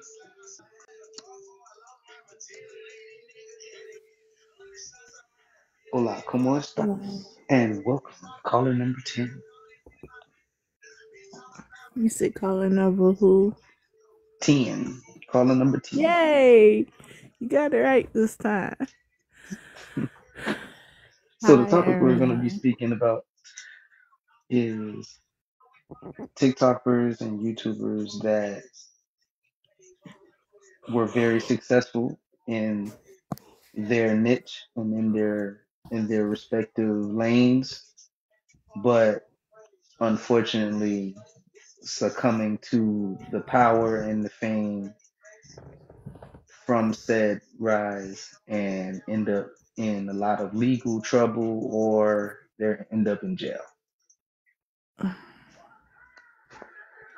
And we're speaking about it from a business perspective as someone who is a business owner and someone that has products and a brand. Um, Basically, just speaking about the different factors that go into deciding whether if you want to work with these YouTubers and TikTokers, and also understanding that someone can have a great history, great record, no arrests or anything of that nature, and then something happens that you can't really predict. You can't predict someone to start going left and engaging in a lot of criminal activities or doing something crazy to harm themselves or others to land them in legal trouble. Again, like I said, you can't predict that, but um, what would you think is some of the? We're just here to discuss. What do you think are some of the factors that will go into it, and we'll speak about some of the TikTokers that we know of and that we can research that have had you know issues like this.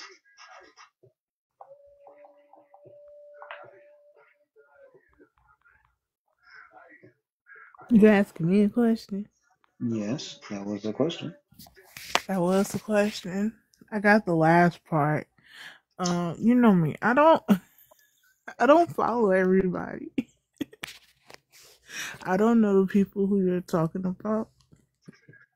Um, but let's see. There were a few TikTokers and YouTubers that have been under fire. Let's say that under fire, had issues, and a lot of people found certain things about them that cause like going back to, I'm not even gonna say that's a YouTuber or that. I'm gonna just say a certain person. They pulled up their old tweets back when they were a teen. Like people could do that. Is that what you're asking about? Like Well, I'm speaking about the basically just talking about how these YouTubers and so someone like a Ruby Frankie. So I'm researching this in real I was time gonna also. say, who is Ruby? I know Ruby So Rose. Ruby Frankie is she was a TikToker who rose to fame with her 2 million followers. She basically was a person who would do a lot of TikToks with her family, her kids, and she would, display herself as this great mom and she's taking care of her children. She loves her children. And she was arrested on child abuse claims. So I want to be correct here. Let me make sure I go to. Ruby Frankie, So it child says that abuse claims. the YouTuber influencer Ruby Frankie was arrested on child abuse charges after police found a malnourished minor. They said that she refused to change them, feed them, and do anything as far as for the kid. And they found multiple kids that were malnourished. One with an open wound. Others had cuts on their extremities. Um, Hmm. and this is a person who was pretty much a YouTuber and TikToker that was pushing the whole I'm a mom influencer. Basically she did her niche was, basically He just catered helping to the moms. mothers. Exactly. And to have someone who catered to the mothers, she rose to prominence in 2015. Um, she has 6 children. And a lot of people were basically talking about her strict parenting style. And they said this was something that was going on for months.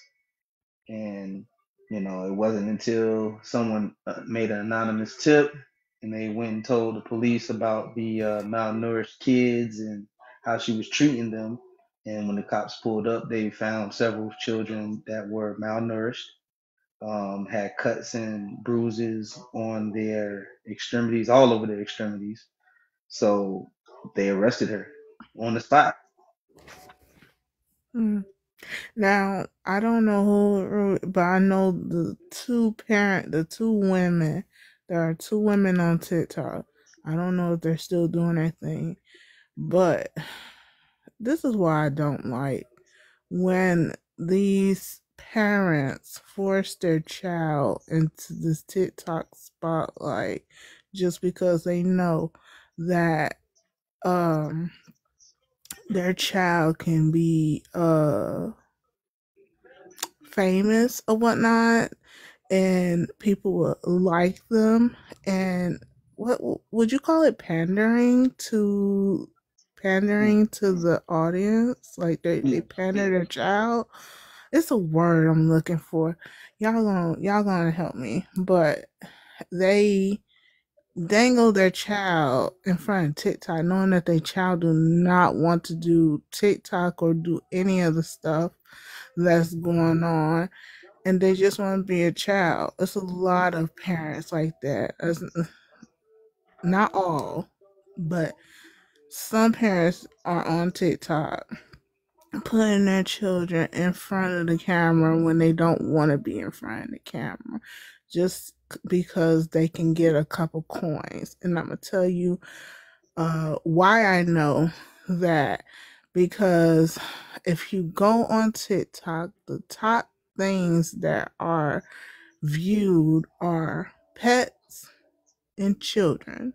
If you got a pet or you have a child,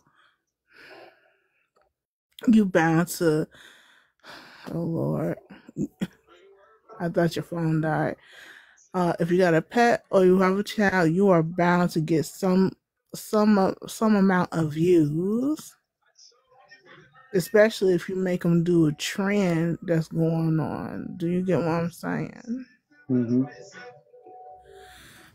So Like I said, I don't know who this woman is, but there were two women that were doing the exact same thing, but I don't think they were like not feeding their child. They were more so pushing them into the TikTok social media light and letting them do all these different things like the cinnamon challenge, or one mother had her child doing the honey challenge, where you freeze the honey and you gotta suck the honey. I was like, why? And the child looked like they were not having fun. I'm gonna have to find this woman's name out. But I think I blocked her. See, I'm like my mama. If you got nonsense on your damn page, I'm gonna block your ass. Like, I don't need to see you, and I don't care if you don't ever see me. So yeah, I probably got them blocked along with a lot of other people. But But like mom said, she said that she feels that some people are easy to be influenced, and TikTok and YouTube is a good source to use. That is true. some people are easily influenced. There are a lot of. Do you know there is over? I'm gonna what they say, 1 billion TikTok accounts and over 500 million businesses, and um there, yeah. She said, especially when they did the egg challenge. Oh yeah, the egg challenge was a trend that was going on that mom showed. I think you showed me, or I found out on my own, where they was taking the egg and they. I'm trying not to laugh. It's a little funny, but it was like, because here's why it was so funny. That the parent will take the egg and crack it against the kid's head. Now, this is the funny part. Sometimes the kid will go right back and smack the shit out of their parent, and it'll be a Uno reverse. That was funny. It's not funny when the kids are crying, of course. Like, that's sad. And it's also, it goes back way back because y'all wasn't on TikTok that long. Way back when they was throwing cheese on top of baby's forehead. That was a trend as well. Yeah, when the baby cried, they throw a slice of cheese over the baby, and the baby would stop crying and like would just be looking like, Oh, you "What was the there fuck for is that this?" trend? Nah, I I I seen the was like, video. why are we throwing the cheese? And it just took me back to It worked though. ASMBF It made me and think them like throwing when the I cheese. have a It's just kid, funny. I'm gonna But probably I throw a was slice like, of cheese on it too. huh? Not, I said it worked though. So I mean, it made me think like I'm gonna try that out when I have a kid too. You start crying, I'm gonna throw a slice She of said I cheese right on blocked the that face. mess too. She said I I would have, blocked a lot. but the 10 TikTokers whose antics ended them with in handcuffs. These are since we're talking about the theme of TikTokers and uh, coming with great power, great success, and also does it set them up to fail?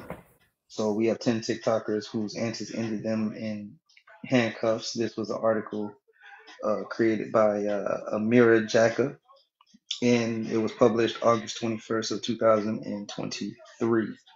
So 10 TikTokers.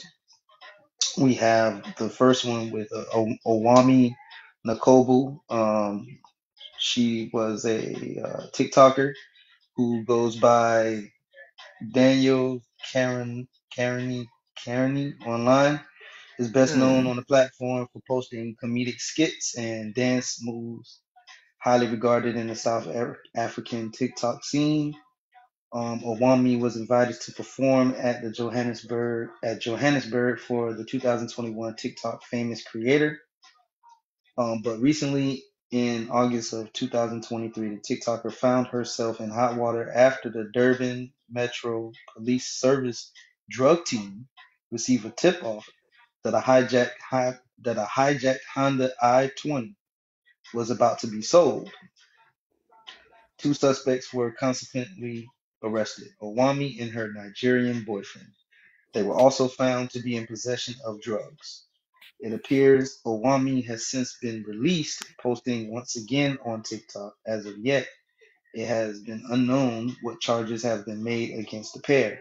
So in that situation, it probably was like the boyfriend was probably doing something illegal, had the drugs there with her, and of course, with her stature and as a TikTok famous person, or even a person of public figure, you can say, uh, that was a, hey, bro, you gonna have to take this charge. You gonna have to take the fall for me and let me get out. Or it was, hey, I ain't do it. I ain't got nothing to do with it. It's him. He had the drugs. I'll tell you everything about where he got it from, where the drugs came from, where the car came from. She was in there singing like a songbird.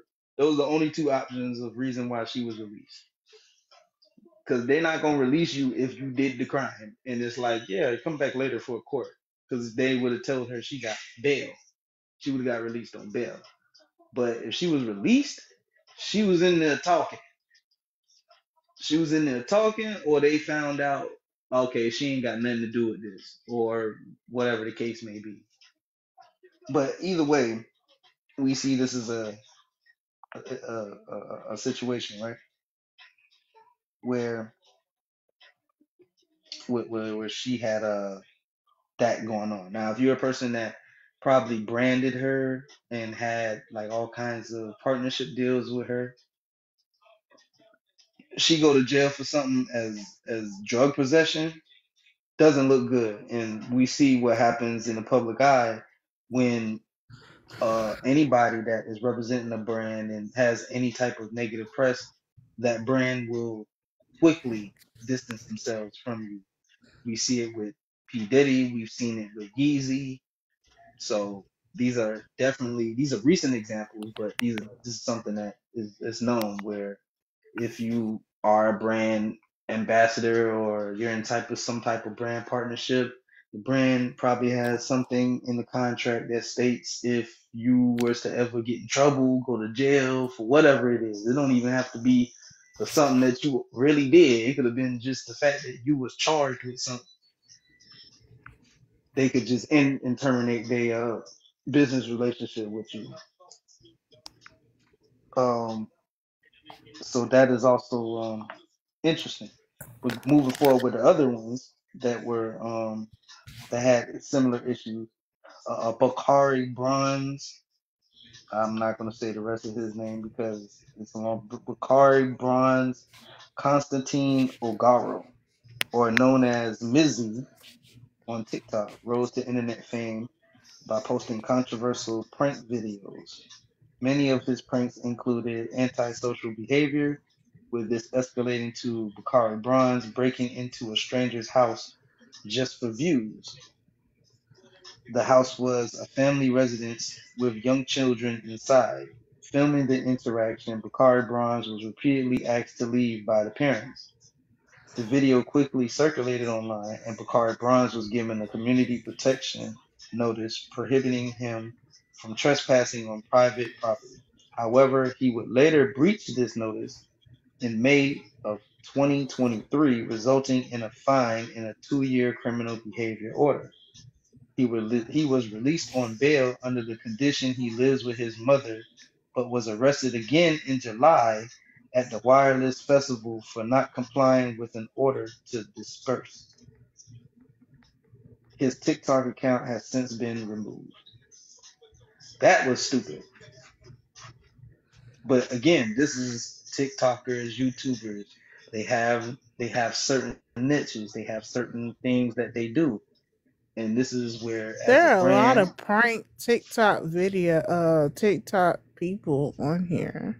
there are. And I've seen some that And they really, gonna they really gonna get shouldn't. they I've seen kicked, a I lot of them, they swear. shouldn't even, yeah, because I've seen a lot of them that shouldn't even really be doing these type of pranks. Like you going up to random people and trying to insinuate a fight.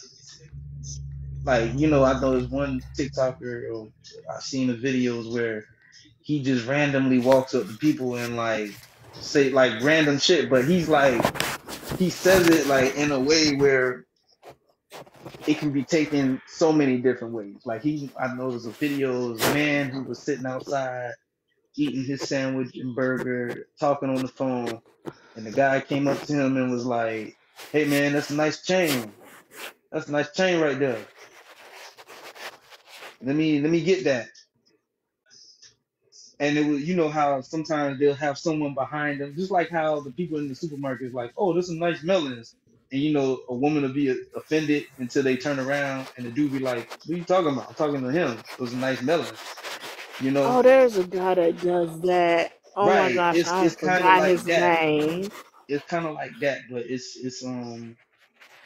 it's with Yeah, this is a yeah, TikToker who does it where like he'll go behind have people behind him and he'll say random shit that to like if you listen to it, it could sound like you either trying to insinuate a fight or you trying to rob somebody. Like you coming up to yeah. someone saying, "Hey man, that's a nice chain, man. Let me get that." What? Yeah, let me get that. That's a nice chain. Well, you trying to rob me, nigga? So like in some cases, some people has pulled out knives, weapons, guns, and he hold on, bro. It's a prank. It's a prank. You can't do that with everybody. You're gonna end up getting No, yourself or somebody else hurt in the name of some views. You see what I'm saying? And if you're a person that right. is a brand and you have to, if you reach these TikTokers and YouTubers and you talk to them and you want to develop a brand deal with them, of course, I'm pretty sure a lot of these corporations, bigger corporations, they have some type of legalese in the writing of the contract stating, hey, if you get yourself into any trouble, we don't care what it is, Exactly. we done. Mom Like we said, can we can back "Mom, out at any point. hey, mom said, now when they get hurt, then they want to sue someone." Exactly. And That that's is when you very wanna true. that's when you come on social platforms and it's, oh yeah, feel sorry for me, give me some sympathy and pray for me. No, you got what you got. You got what happened to you. That's on you, heathen. So but as a brand, you have to be aware of this. And this is where N- being aware of, not only what these TikTokers and YouTubers do, but you also have to be aware of what they say or what type of person they are. Because I know I forgot the guy's name, but he's a YouTuber where he pretty much he rose to fame because he will he says like wild, crazy stuff about people. Sound He's like kind of like Logan Paul. you know what I'm I'm saying? He sorry. says I he don't says a like lot Logan of Paul at all. he says a lot of wild, crazy things. And then when people like check him, it's like, oh, bro, it was just for the camera and da, da, da, da, da. And it's like, no, bro, like you can't in one aspect say, oh man, I'm just doing it for the camera. But it's like on camera, you're saying it with so much passion, like you saying it like you really believe that. So Mm. when someone presses you and now you want to play the, well, I'm just a YouTuber, man. I'm just a person that just talks on the mic, man. No, like what you say, like there's power in words. Just like I said, there's power in words. That's the whole point of all of this. There's power. If you're a YouTuber Mom and you says that too. exactly, so there's power in words. So when you have a platform where you review people's music, right? If you have a platform where you're reviewing music, No Life of course. Shack is a great YouTuber who reviews music. So of course, so if you gotta understand first as a Shameless person plug. with that, you gotta understand the power in your tongue, meaning your power. I mean, pause, but the power in your tongue, meaning that Pause. You said what you said. even whatever, but it is it's power in how you speak. So if you have a platform where you're speaking to, say, a few 100,000 people at a time, that's a few 100,000 people that's probably listening to what you're saying, receiving it, and may have the same, share the same sentiments. So if you have this platform and you're just straight up dogging this person, like you don't even know this person, but you're just straight up dogging them based off of their music. You're dogging them as a person, or maybe That's something that they called do. a You you opinion. you can have an opinion that is true. However, when does an opinion go too far? You see what I'm saying? So I mean, you can have an opinion, but I think the point of where it becomes a little bit, because you got to also remember, like, these are artists, and being an artist is you're sensitive to a lot of the things that you create. So a lot of times you're kind of putting a lot of your own feelings, your own thoughts on this canvas or on this track or whatever the case may be.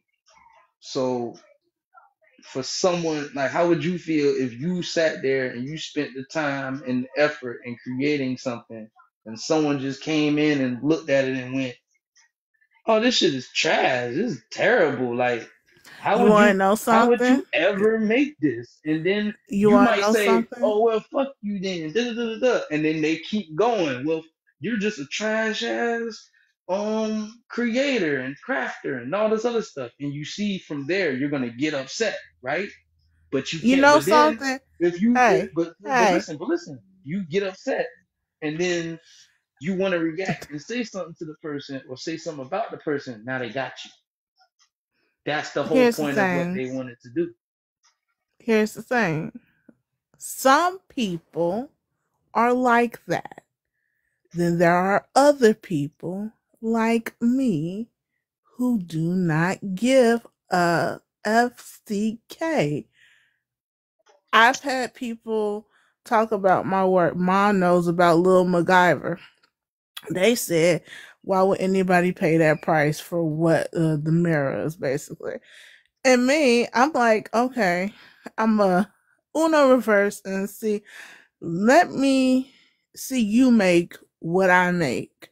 Let me see you buy the materials that I bought.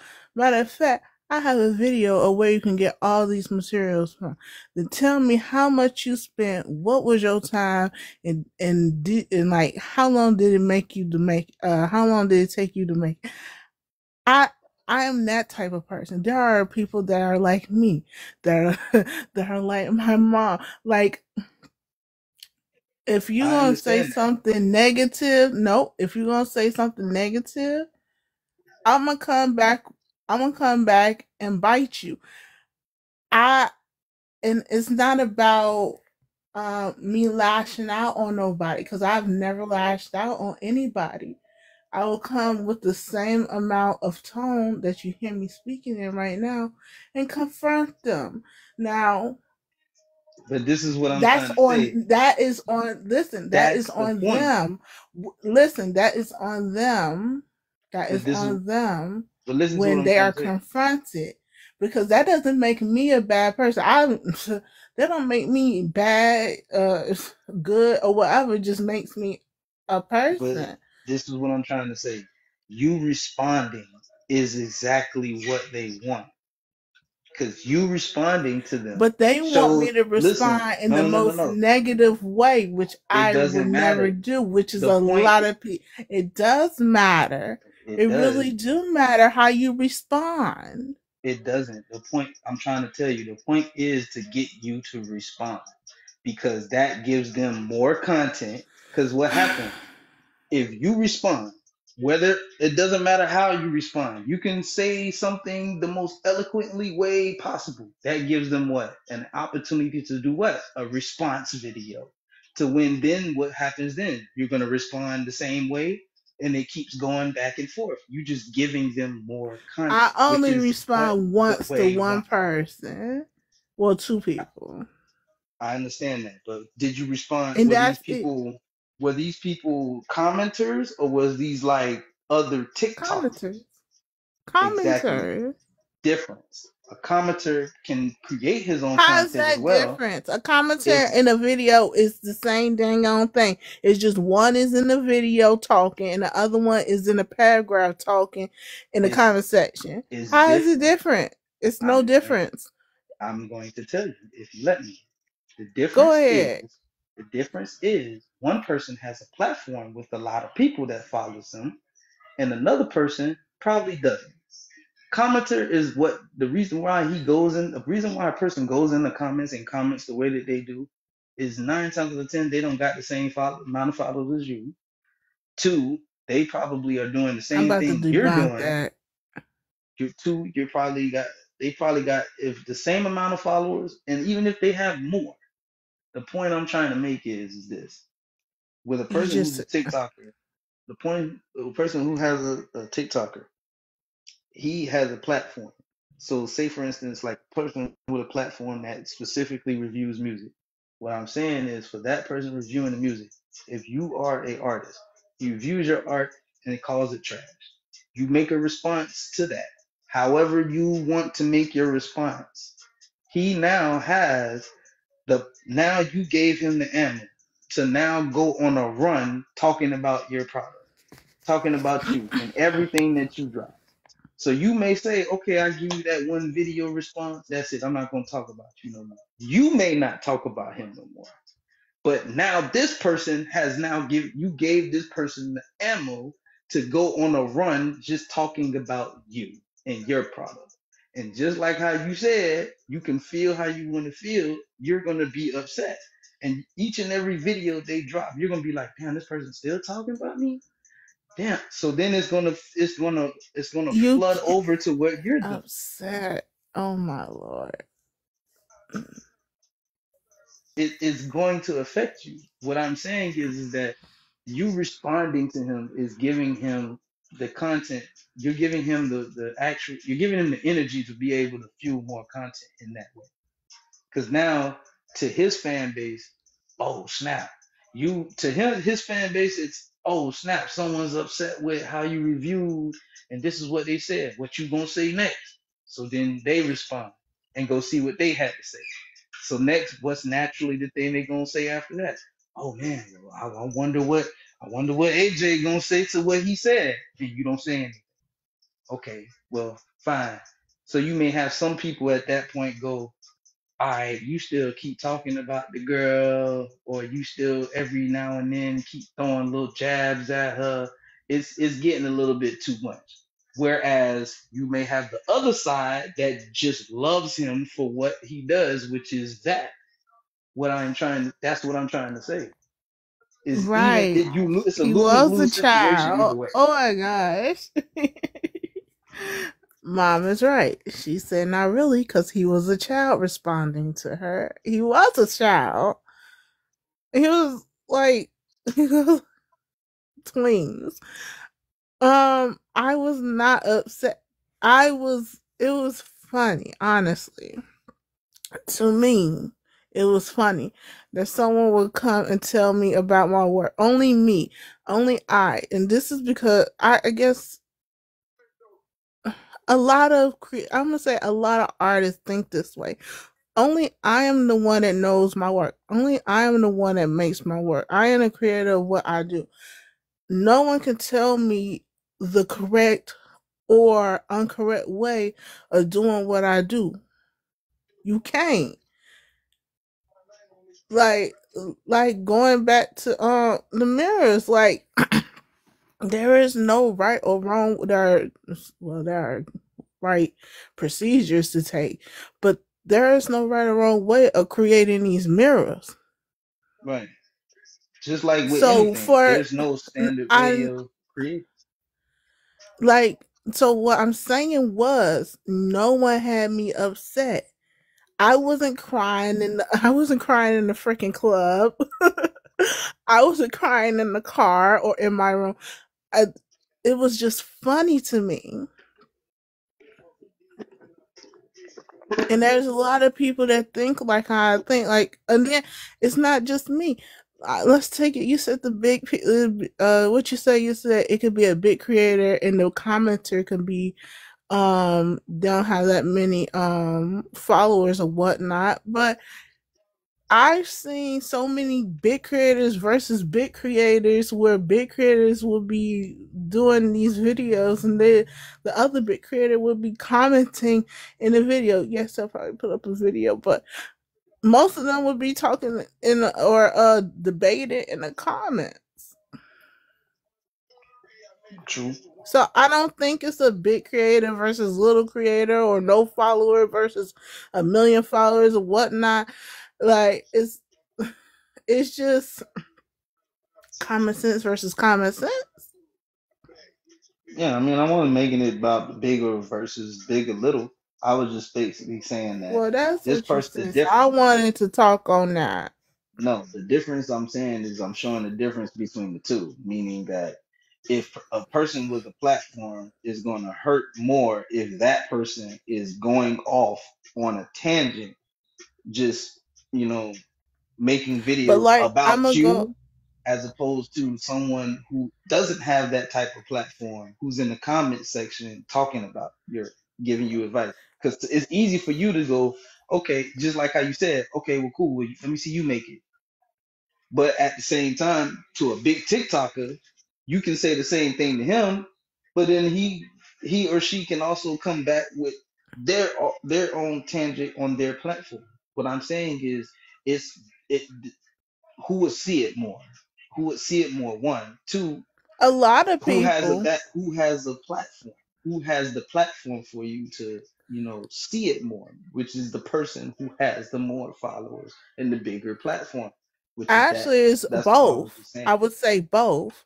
If if I have my 20,000 followers that I have now, and I go and do a debate or have like this little headbutt thing against a bigger creator that has 100,000 followers, you know who's gonna see it? Both of our followers are gonna see it, plus some, because now that now I have eyes on me, and my followers who don't even know about this bigger creator got eyes on them, and their followers, not only do they got eyes on that creator, they got eyes on me now.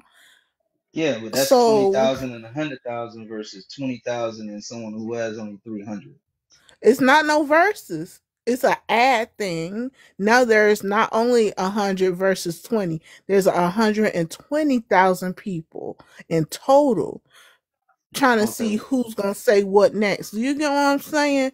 It's no versus thing now, because back when I forgot that girl's name, but it was a black creator, and she was I'm gonna call it headbutting, but she was headbutting against a white creator about braids, about her wearing braids. I forgot this girl's name, but I do follow her. The white girl was wearing braids, and everybody was telling her, "Hey, you need to take them out. Those don't look good." Those, and also the black creator was coming at her and telling her this.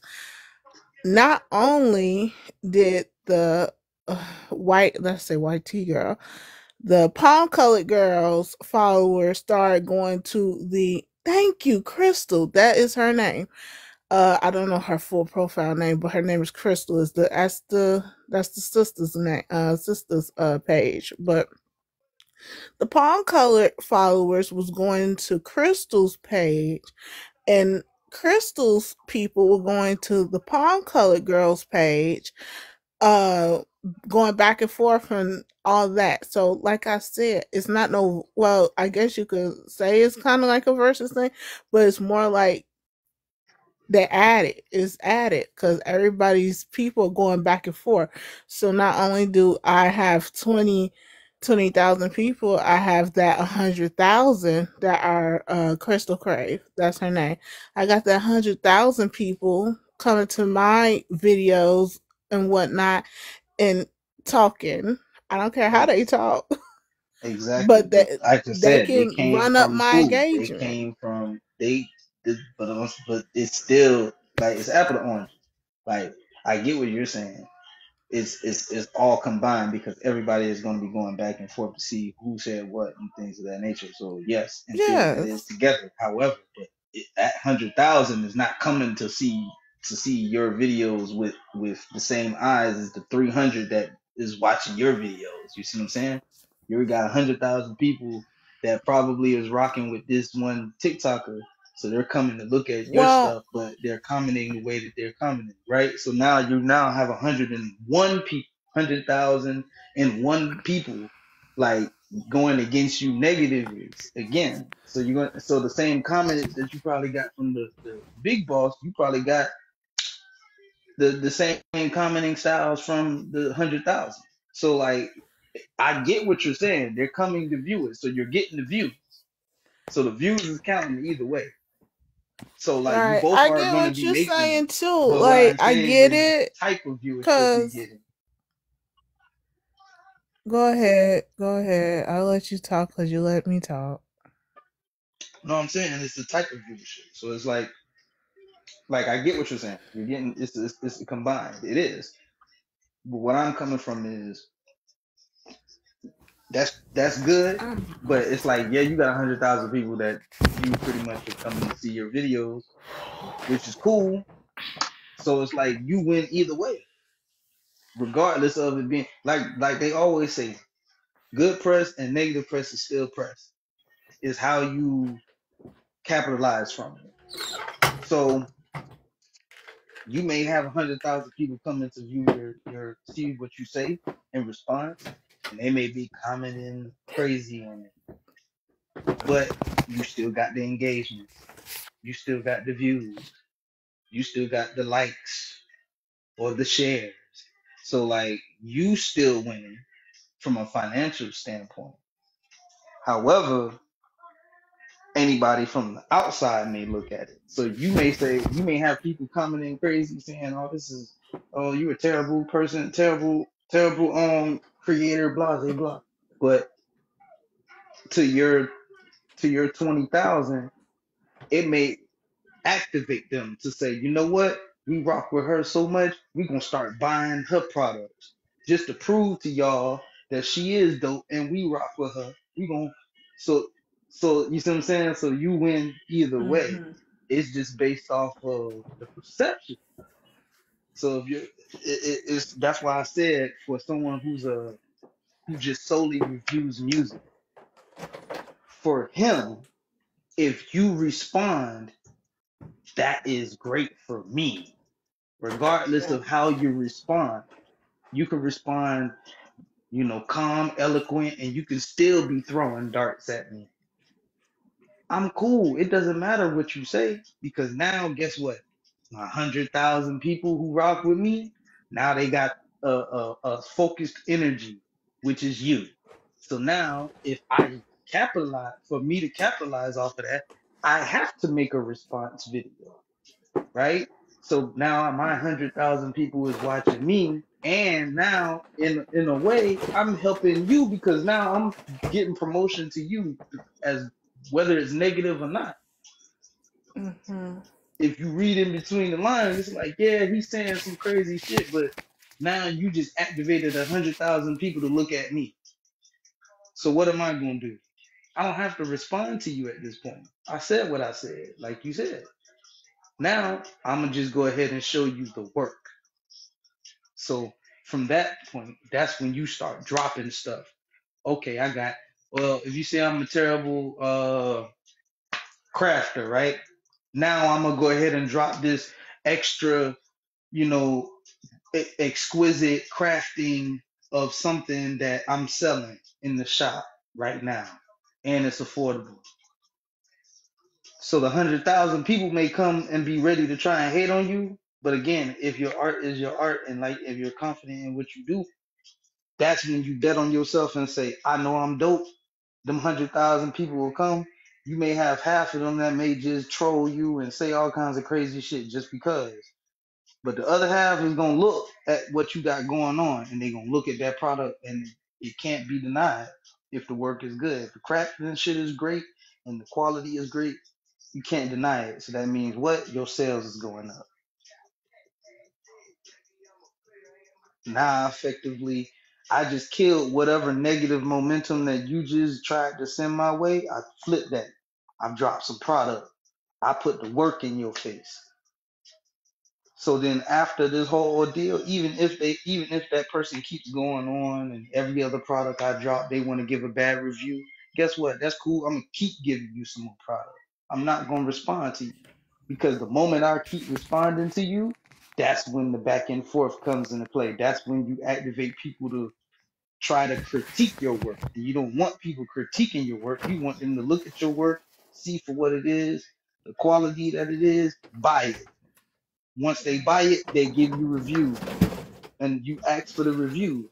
So your response is just the reviews from the people.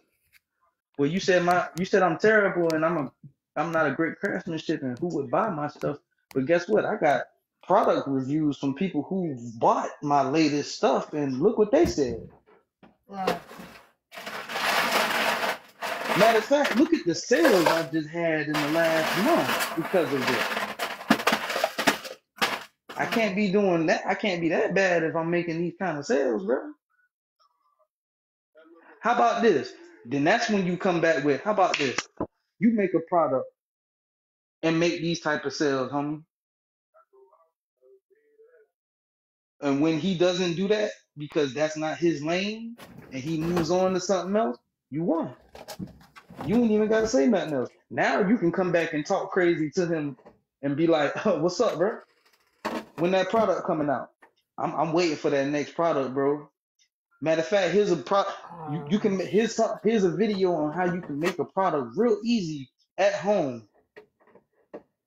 Since I know that you work from home in front of that computer, here's a product that you can do at home in front of your computer. So you can keep, you know what I'm saying? That's me. Mm-hmm. Me personally, I wouldn't get in the back and forth with you because I'm not going to win. Because from the outside looking in, we just look like two people arguing. So I'm like, you know what? How I'm gonna kill you is I'm gonna kill you through business. Okay, so you say I'm a terrible videographer. Aha. Okay, See, mom said that's what she said. Huh. Okay. Uh-huh. right. I'm not disagreeing with what you're saying. What I am saying is that I'm just showing the difference in the two. I'm not disagreeing. You was disagree. Okay. All right. I wasn't arguing with her. Correct. Like, don't argue with, and just like you did, don't argue with them. And like you said, okay, you do it, but I'm gonna do it. My way of doing that is my way of okay, you do it is okay. You say I'm a terrible videographer and photographer. Okay, cool. I'm gonna put together a skit, but not just any skit. This skit is now gonna be a series. It's gonna be a series thought of with all types of characters, and guess who's playing all those characters? Me. Because I'm gonna show you not only am I doing the videography, I can do this, and I can also do that, and I also could do the editing. And when you find out that I did all of that and acted and did the characters and wrote the screenplay for it, and then I'm gonna go ahead and put it out like it's a regular show or something like that. Charge people to watch certain parts of it. And the numbers from that is what I'll post.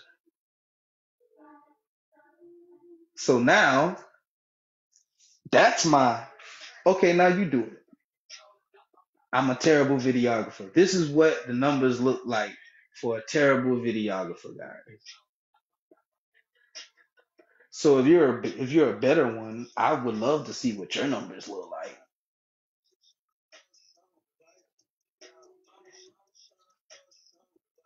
But then again,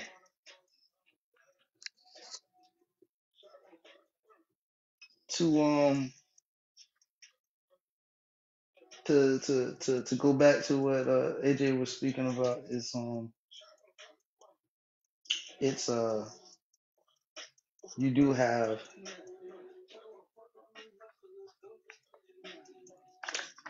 TikTokers out there that will try to take you down, and you can't let that fuel you. And Never will. Oh, Lord.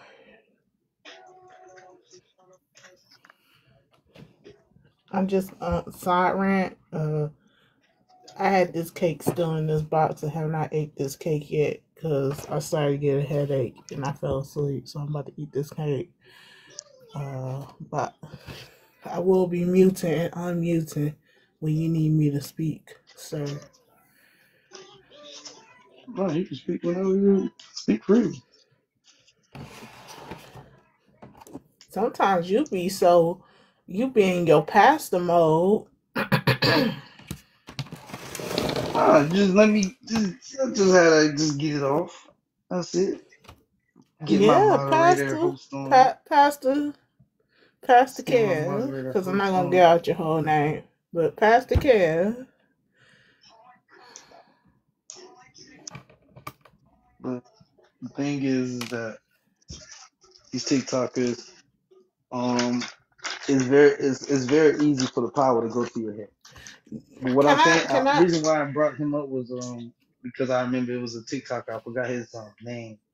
No, he's a streamer, and he does like wild, crazy shit. Like I know he like went and was sat in the video. You probably know who he is or heard of him before. Sound like Logan Paul. Oh, I No, can't stand that room. I'm I wasn't sorry. even. I wasn't even talking about him. But okay. I'm sorry. I'll Uh, throw that name out you just to just say I can't it's stand okay. him. It's okay. You just wanted to I'm make like sure you got that Kendrick. off. I hate the way that you walk, the way that you talk. I hate the way that you dress. That's cool. It's okay. You can get that one I'm off. sorry. Go ahead. Continue. I won't interrupt no more. I'm muting.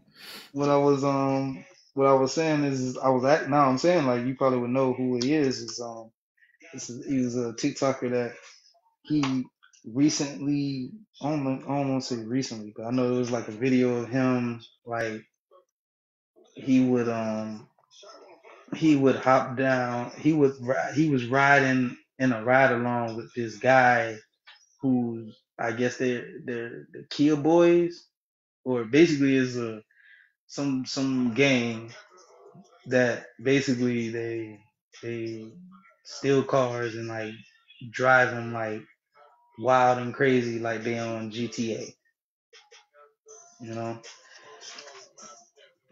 I know something about the Kia boys, them hood heathens. I'm gonna call them heathens. I ain't gonna call them hood because they could be coming from a suburban town. Them heathens that steal nothing but Kias. Go ahead. Yeah, so he was riding with them and you know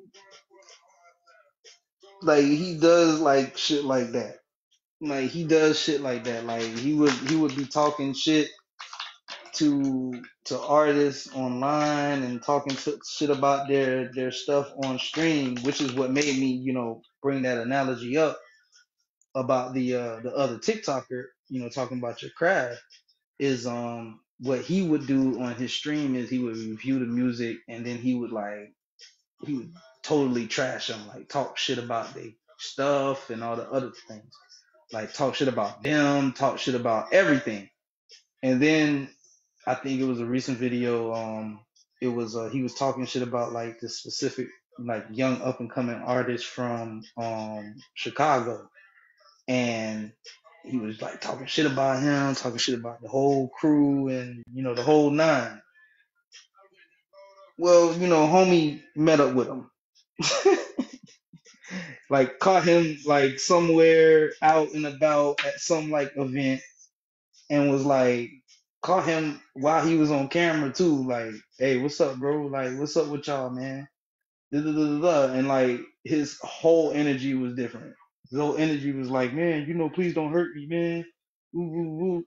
But it wasn't until later doing research, I think someone was telling me like that's like his whole thing. Like he wants people to react to you know whatever he says or how he you know comes at them so that he records it puts it on stream so then his fans can see it and it's kind of like a thing that he does like he talks shit about somebody and then when they come and meet up with him he can kind of like show the video of it because he know people gonna want to see the views and if he gets beat up then he can turn around and sue you and you know all the other stuff but this young brother was smart.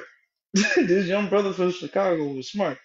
he knew there was cameras on him, and he just basically spoke to him like man to man, spoke to him like, hey bro, like why are you online talking crazy like that? Like you do realize like where I'm from, right? Like you do realize there's people that don't like the shit that you're talking about, and some shit could happen to you, like, and you out in the open, like, and he's like, nah, I'm like, basically he was just talking to him like he was, it was a little bit subtle warnings, but it was more or less like, I'm talking to you. No, no, like what you're doing is very dangerous. You can harm yourself. Like you do realize that. Like I don't think you understand the severity of the situation, my brother. And I'm here to let you know about it with all my goons around in attendance. They're here to see that, look, I do reserve the right to smack the shit out of you, but I'm trying to grow as a person. Even though I am young, I'm trying to grow because I got all this money around me. So I'm trying to make sure everything is right. But bro, I really want to smack the shit out of you. Like it was on that. But they were saying like that's kind of like his thing. His streaming fans love that type of shit, and it's a different world that we live in. So it's different Mm-hmm. audiences that like different things. Just like there's an audience that loves the people that go around pranking folks. Like I remember there was a prankster who used to go up to people and pull up their pants or pull down their pants in public, and he would do that to men and women, and he ended up getting like knocked out one time. I saw the video. I can't remember the brother's name, but it wasn't a brother, but you know, he was one of those of the Caucasus Mountain I region, mean, the palm colored people. He was one of those, and he ran up to the wrong person, tried to pull up his pants, and I think a gun fell out, and Buddy, took off running. Oh, it's a prank, and you just heard gunshots. But he wasn't harmed. But at the same time, there's an audience for it. But at the same time, it's dangerous. It could definitely lead to a lot of uh, dangerous situations, which could land the person in a lot of legal trouble. And as a brand, you associating with that person, especially if they share their own feelings about certain,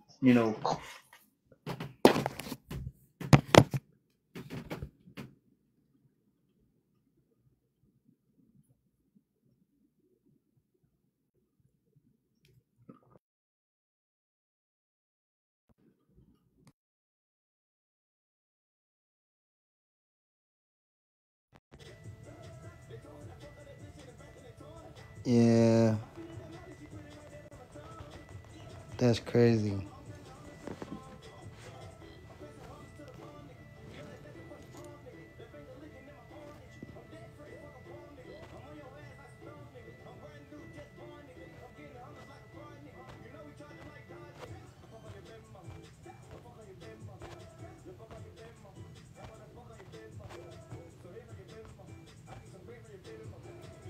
Yeah.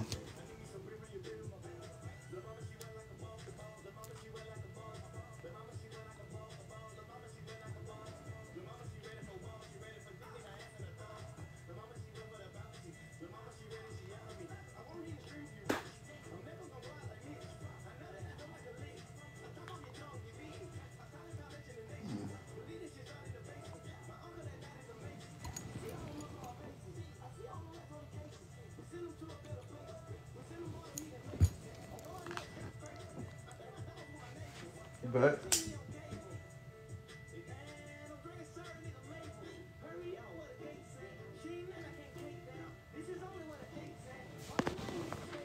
where we left off was before we was unfortunately kicked off. we pretty much we're talking about the TikTokers and how some of them could have wild intentions, and it could be because of the power. Another one that we can look towards is Alex Daniel, better known as You Can't Find Alex on TikTok, was arrested earlier this year in April of 2023. He was doing donuts in the street with friends when police officers arrived to break up the group, and instead of following instructions, Alex fled the scene in a red Corvette. Um, this started a chase that led from the east to the west side of the valley with Mesa Police, DPS, and Phoenix Police all in pursuit of Alex. The Corvette rammed into a patrol car along the way, but was stopped as it reached Phoenix due to tire spikes that took out two wheels and left Alex fleeing on foot. He was eventually caught and detained at a house, but has since been released. Alex returned to TikTok where he has been seen showing off his ankle monitor. At the time of his arrest, Alex had almost 700,000 followers, posting joke videos with an occasional thirst trap focused on his muscles. That number has grown exponentially since his arrest, with Alex now boasting 2.1 million followers. So, again, this goes back to,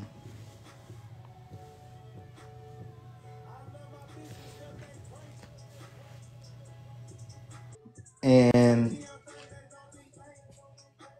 when you're a businessman or a businesswoman, you're a brand owner, when you have people that can have a following like this, like Alex did, and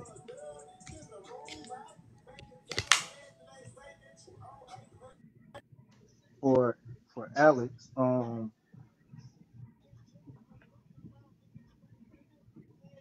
as you can see, before he was arrested, he had almost 700,000 followers, and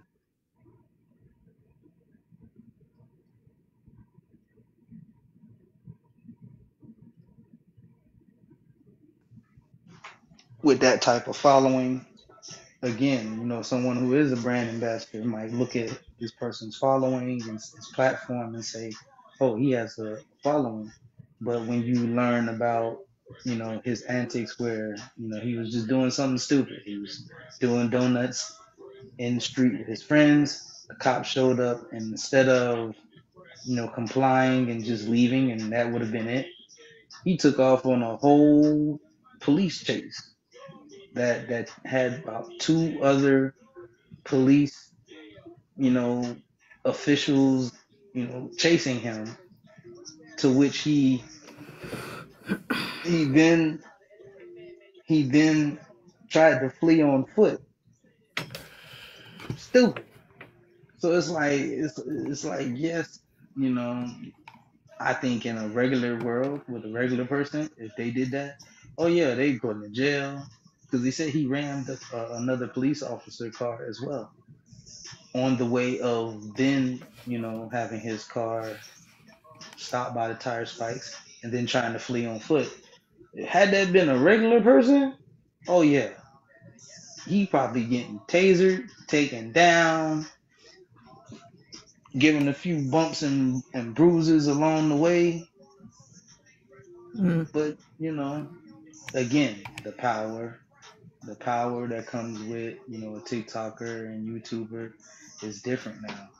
And as a brand, you have to understand who you're aligning yourself with and partnering with before you just blatantly just go off of the numbers. Because a lot of people will tell you, numbers don't lie, which they don't. However, they don't tell the whole story. Because someone numbers can look great, but uh, they could be just a evil person, and next thing you know, something comes out, displaying such evils. Now you as a brand, you have to do what a lot of brands have been doing, in recent moves, which is distance yourself from that person. And now you have to issue a statement, talking about how this person's actions or thoughts are their own actions and we don't condone it. We didn't know anything about this, all this other stuff. But it also, like I said, that could end up being a negative press for you as a brand owner if you align yourself with someone that, essentially is the wrong brand ambassador or the wrong person to have aligned with. Mm-hmm. And just going a little bit further into some of the more TikTokers,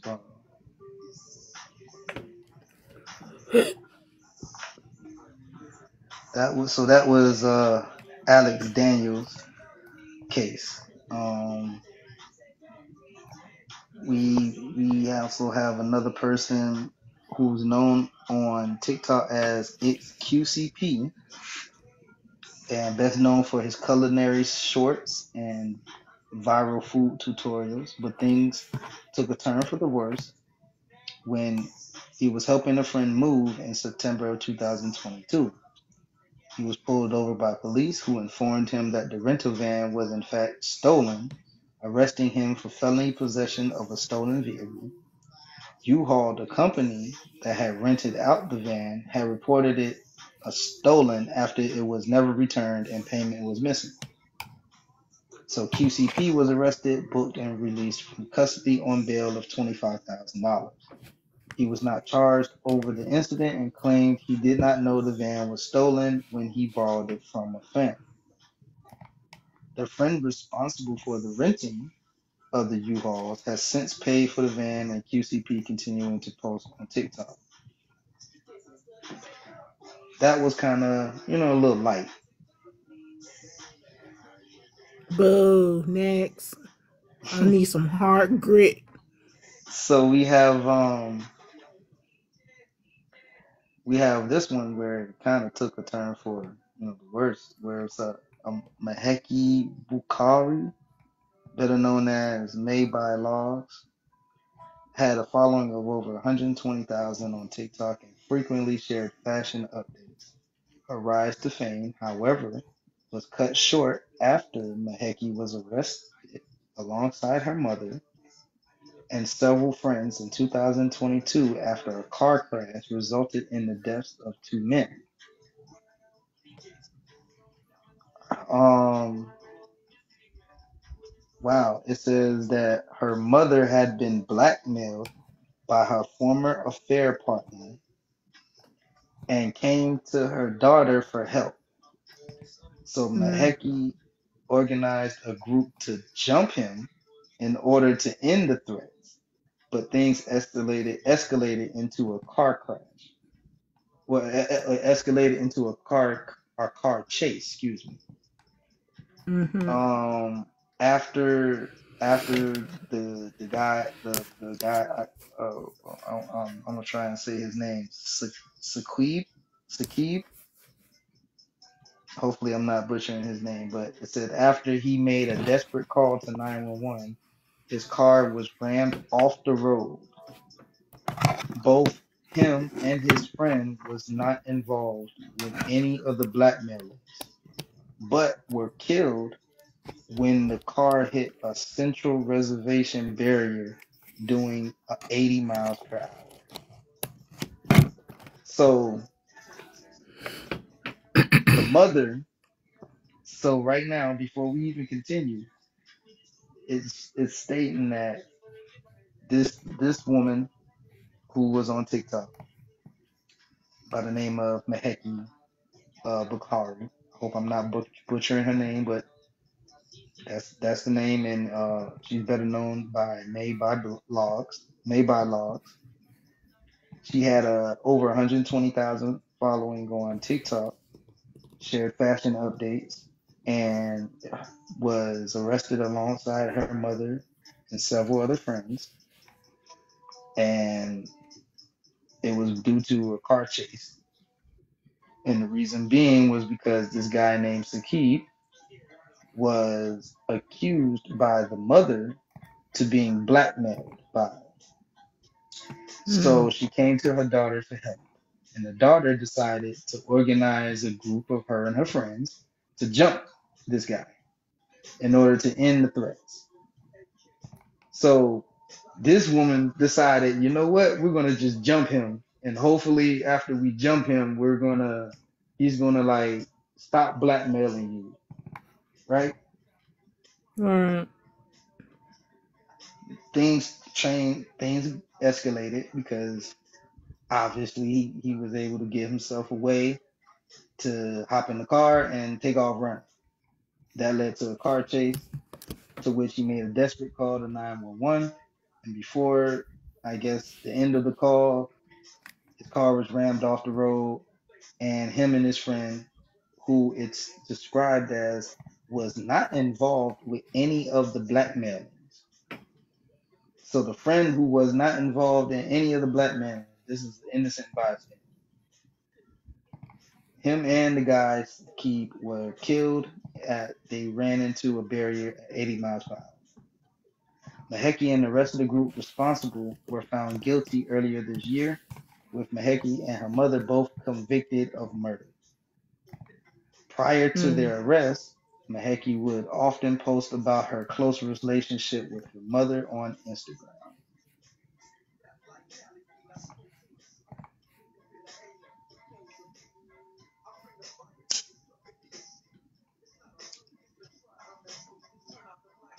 Again, it turns deadly, but this is power. So, I mean, this comes with the great power that we spoke of. You get a lot of success, you making money. Somebody is going to want to try and take advantage of that success. You may end up getting blackmailed in some way, shape, or form. Is how you deal with it. And if you're a brand, you also got to keep in mind that you represent a brand, not just partnerships with yourself. So Right. the choices you make can also lead to some very devastating things. So you got to always be aware of that. This next person, Chosen Terrell Hannah, known as Chosen World on TikTok, had amassed over 150,000 followers and often showed off his dance moves by participating in trending choreographs. But his TikTok would be his undoing, with Chosen being arrested by the FBI in 2022 over four robberies, a gas station, a smoke shop, and two 7-Eleven stores twice. It was later revealed that law enforcement was able to tie Chosen to the robberies because of his specific Nike sneakers, the same shoes worn to complete various robberies. Crazy, right? Mm-hmm. After his arrest, his phone confirmed he had been in the area of all four robberies, and a Glock handgun was found in his residence. As of now, the TikToker has yet to be sentenced but could face maximum imprisonment of more than 20 years if he is convicted. Held without bond, Chosen faces charges of robbery, possession of a firearm during a violent crime. His TikTok account has since been removed. So it can be anyone. It could be the person that's the dancer, it can be the culinary person, it can be the fashion person. These are all the thing you gotta also remember is they're people as well. And people make mistakes. However, sometimes your mistakes can be very costly. Uh, Another person is Brittany Johnson. Brittany Johnson, also Brittany known Johnson. Brittany Johnson, Sound familiar. also known as Lovely Peaches online, found a following on TikTok, Instagram, and Facebook for her absurd and disturbing content. Controversial and seen largely as a meme, not all of Britney's activities were legal. She was arrested and charged with animal cruelty in 2021 after sharing posts that showed her abusing her dog. At one point, she sprayed perfume in the dog's face and claimed to have broken its legs. The video was described as very upsetting, and viewers were outraged, notifying police of Brittany's behavior. Put that Concern, hoe under the jail. I'm sorry. We will not be concern, abusing pets. I'm so sorry. concern. But she kind of did it to herself. Like, why would you make a post Is about that you do doing you that? And then it's kind of like you're surprised that like you got in trouble for it. Like what? oh stupid broad. So the video, Heathen fucking activities. Continue. so the video was described as very upsetting, and viewers were outraged, notifying the police of Britney's behavior. Concern continued to increase after Britney made a post on Instagram claiming that the dog had died. This, however, turned out not to be the case. The dog was found alive and removed from her care, with Britney claiming she lied to get more followers. She was later released from custody after being granted bond. A DeKalb County Police Department representative spoke to 2Fab and said until her case is concluded, she has not been allowed to own or care for any animals. Meanwhile, her Jack Russell Terrier was taken into custody by Animal Services, where it was examined by veterinarians and Johnson voluntarily signed over custody. So you lost your own dog, and then you said you lied just to get followers. But it's like, why would you lie about Welcome back, harming mother. the animal? Hey, mom. But why would you Like, what did I say lie? earlier? Put that hoe Followers. under the jail. Like, Again, you lied for followers. So if your whole I don't care niche about the lying is part. you, It's the fact she was doing this stuff to her fur. Well, I can't even say her fur baby. To that poor, unfortunate fur fur puppy. Like, put that hoe underneath the jail. Was she palm colored? Is she palm colored? They got pictures. no.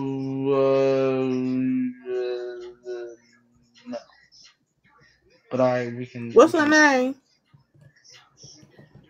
Her name is Chosen Terrell Hannah, better You known said on lovely TikTok peaches though, as.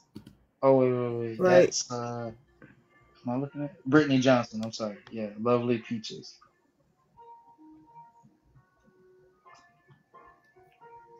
They don't got a picture of Mm, her, unfortunately. I don't see.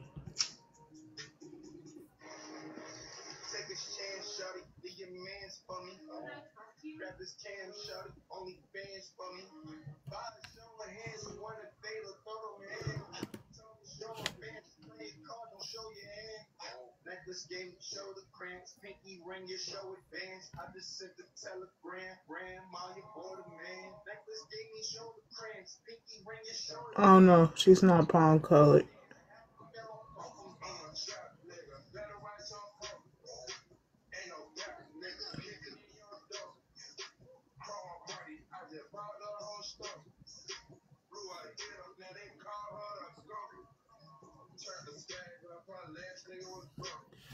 Hold on, I found the TikToker that knows stuff about this peach person.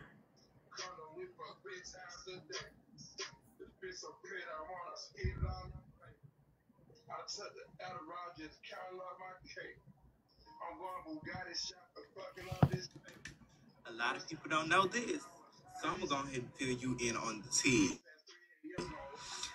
She, they got her. They got her.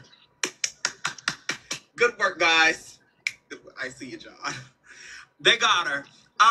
They got to dot in her. Girl, they got her. Oh, that's not even her. Never Peaches mind. got beat up. Let's get into. But if this the same person that you're talking about, this person is of our Skin color. I put her on the Mom, same level as the this person named Lovely Peaches was just abusing her dog. yeah. That So Kev said that she's well. Kev can go through it again. well, just to recap real fast. The lady's name was Brittany Johnson. We're talking about TikTokers that ended up getting arrested. Brittany Um, Johnson. her name is Brittany Johnson. She was also known as Lovely Peaches online.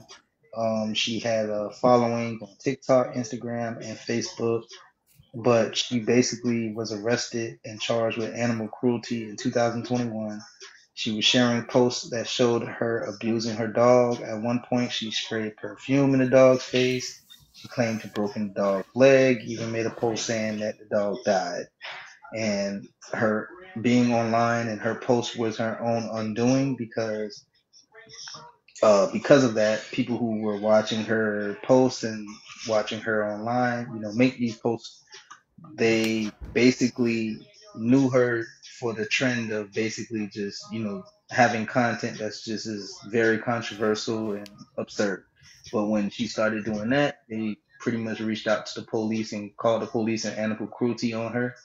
They came out there, they found the dog was very much alive, and she said she only lied to basically get followers. They threw her ass in jail and said she's not allowed to like have any animals at all. Like she can't even have any mice. She can't have rats. She can't have nothing. I wonder how does that She apply to like roaches because that is an insect and that can be considered a pet in some places. she can have rats and roaches. Hope they bite her. But that's pretty much what we was speaking about. You I'm sorry that the live cut out. My phone was charging on um the fast charging external battery pack You power need bank that I to spoke about put it in on a my regular product charge live. again. Yeah, I'm doing that now, and I'm letting it cool off. But yeah, we've been online for about 3 hours now, so yeah, I mean the phone is working overtime. But yeah, that's what we was talking about. Just speaking about the TikTokers that ended up going to jail, and just talking about how with great power comes the greatest success, or great success and greater chance for you to fail, and are basically just talking about how, from a business standpoint, how it pays to really do your due diligence when it comes to researching a lot of TikTokers and YouTubers backgrounds and understanding what their content is, because to be honest, I mean, I'm not putting no money behind somebody that when they was getting blackmailed, or a family member was getting blackmailed per se, you decided to jump the person instead of going to the authorities. Like you just took matters into your own hands at that point. So as a business person, if you put money behind these people and brand partnerships, and say for instance things like this come about, in some cases, depending upon what happened, that negative publicity can then turn on to you. And now you got to distance yourself from the person, which is rightfully so. And then you got to issue maybe a statement talking about it, and maybe showing your stance to make it clear that you don't condone some of their actions or what they do. But at the same time, it goes back, and it's fair to ask the question of, well, if you feel that way now, how did you not know that this person would possibly, do some wild and crazy shit if their content, or, something like that, like for instance, with a Brittany Johnson, I couldn't see anybody putting any brand partnership money behind her, because it's like, why? Your whole content is either controversial or you're doing something crazy and absurd. And especially when you starting this whole No animal cruelty, one. that's crazy. I mean, I'm as gonna soon tell as you would have you. started making these, as soon as you started would have making these videos to, post animal cruelty, come on now, you would have lost so much brand partnership money behind just doing that. I'll tell you this, after looking at like a video, she is unhinged, and again, put that hoe under the jail. My energy is still the same. Put her under the jail. And don't even dig her back up. Keep her there. Matter of fact, she can't be under jail. Put her in solitary confinement because she needs to be in She can't have nothing. padded I wouldn't trust walls. her with. Like, she is very unhinged. I wouldn't trust her with. I wouldn't even trust her with my little digi pet. You remember them digi Goodbye. pets that I Not wouldn't touch her with that. Tamagotchi. I wouldn't even trust her with that because I feel like she would like let my pet die. Pet be screaming and wanting to get petted. She wouldn't even do it. Just like toss the little keychain, to the side. Be real disrespectful to it.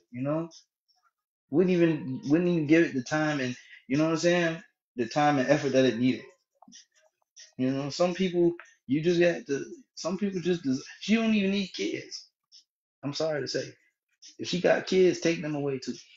Cause it's like if this is what you're doing to the dogs, I can only imagine what them kids is going through. Them babies is screaming for McDonald's and you just driving on past. Because we got Not food at even home. not even just that. You got food at home for yourself. That's when you start doing wild shit like asking them like, "Where's your money at?" Come on, you 5 years old. You know the answer to that. I'm five. You know the answer. You know what my answer gonna be. How much is it? I ain't got no money, but how much?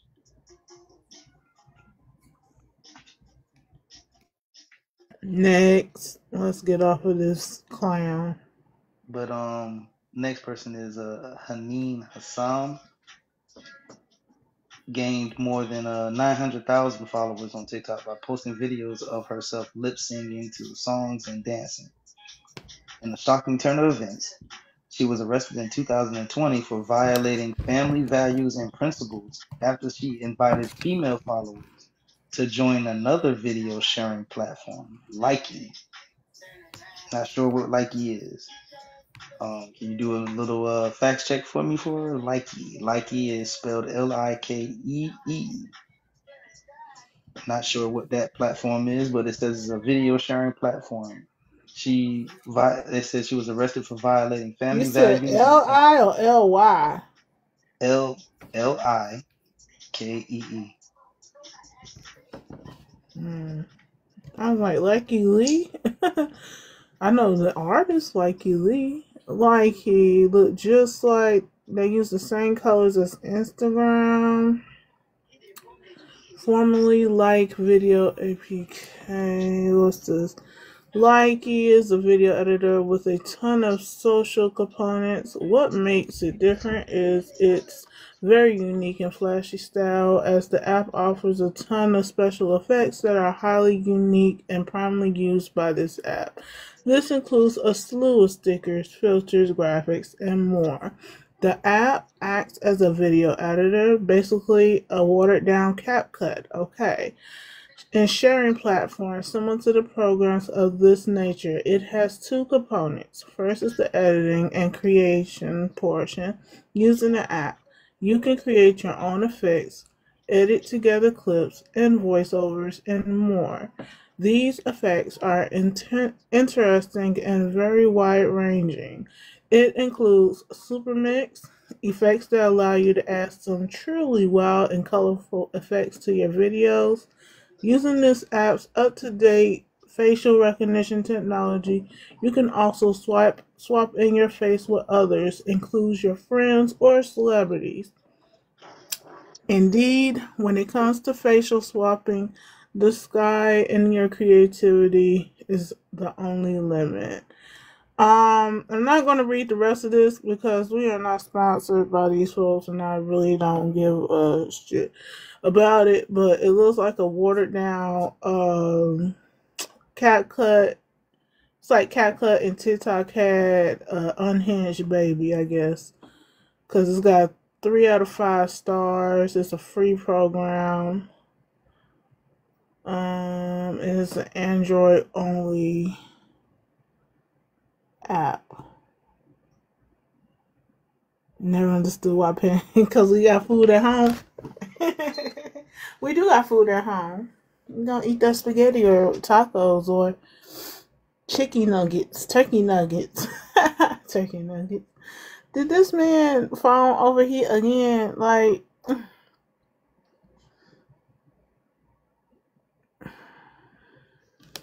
his phone needs some milk. Let me stop. He needs to Oh, make sure his phone is charged before he goes live. Yeah, it I'm talking is. about you. Yeah, it is charged. It's just overheating, All working right. hard. I read as far as I can go because I'm not going to read it all. But it's like if TikTok and CapCut had a baby. That's what it looks like. But it's just I ain't gonna say TikTok. It's just a watered down CapCut. Take that back. It's a video editor. And it's only for Android users. Huh. Well, it says that despite despite being sentenced to 2 years in prison, the appeals court was able to have her acquitted. But another charge was made against the TikToker this time, accusing her of human trafficking by using girls in acts contrary to the principles and values of Egyptian society with the aim of gaining material benefits. She was found guilty by the Cairo Criminal Court and sentenced to 10 years in jail. Haneen has maintained her innocence and stating she didn't do anything immoral to deserve all this. Speaking about Haneen's case, a US-based human rights lawyer and director of the Tahrir Institute for Middle East Policy said that Egypt's justice system was criminalizing what influencers globally do every day when they invite others to work with them and monetize TikTok activity. He also said Haneen wasn't the only woman to be arrested, with a dozen women charged with social media crimes. The family values the women have been accused of breaking are alleged to be purposefully vague and subjective.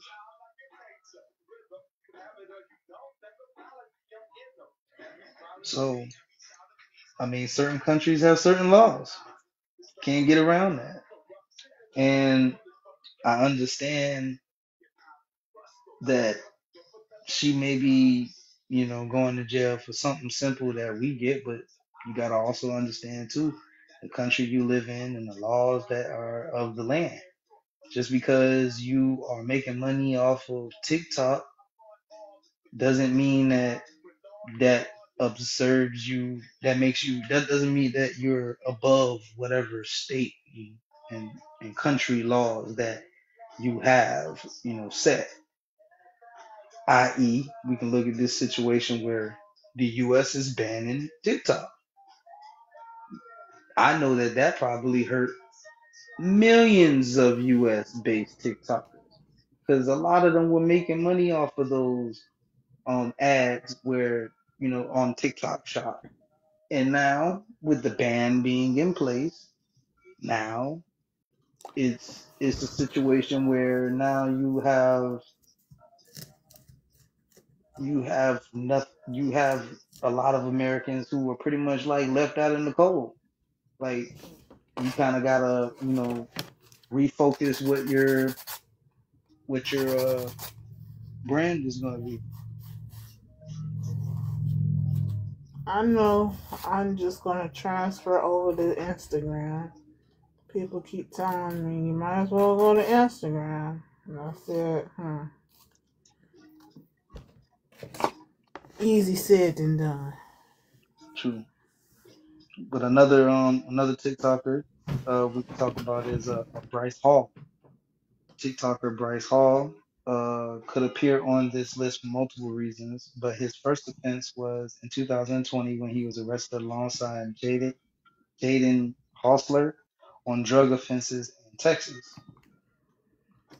He was found in possession of marijuana, and Bryce was released after spending 13 hours behind bars. He later went on to Logan Paul's Impulsive podcast and admitted he was grateful for the arrest as it served as a much needed wake up call.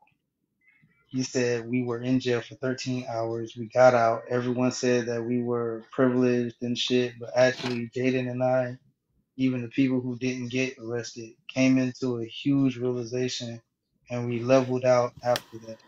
Honestly, worst experience of my life, and I don't ever want to go back." That and the lie detector determined that was a lie. Because despite his resolve to stay out of trouble, he was arrested again in October of 2022 after getting into a drunken fistfight at a local club in Los Angeles, California. The fight broke out after Bryce was overcharged for 6 bottles of tequila, though he claimed to only have bought three. Luckily, he wasn't charged over the incident.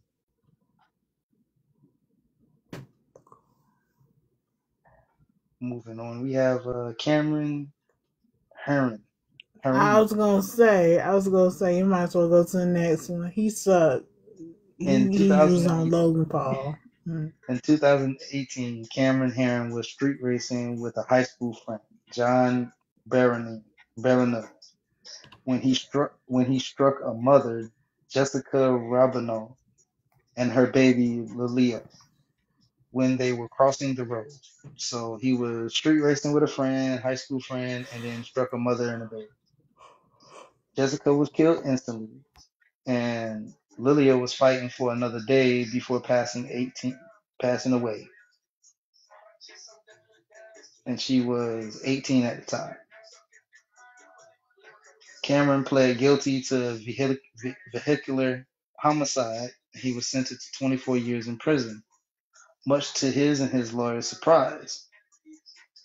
Despite the gravity of Cameron's crimes, he became a sensation on social media and especially TikTok, with many girls fawning over his good looks and claiming he was too cute for jail.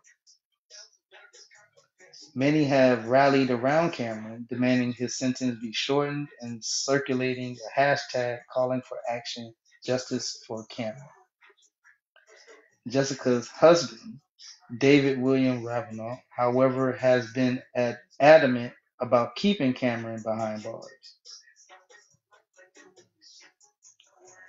He says, "Since the unspeakable and terrifying death of my wife and daughter, I have suffered horrifically every moment."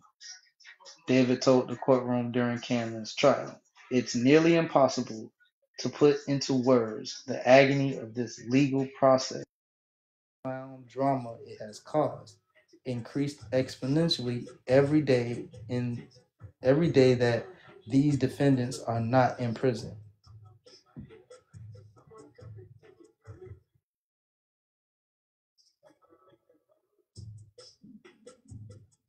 So got a young guy, TikToker. Him and a high school friend were street racing, killed a mother and a daughter. And when he killed a mother and a daughter,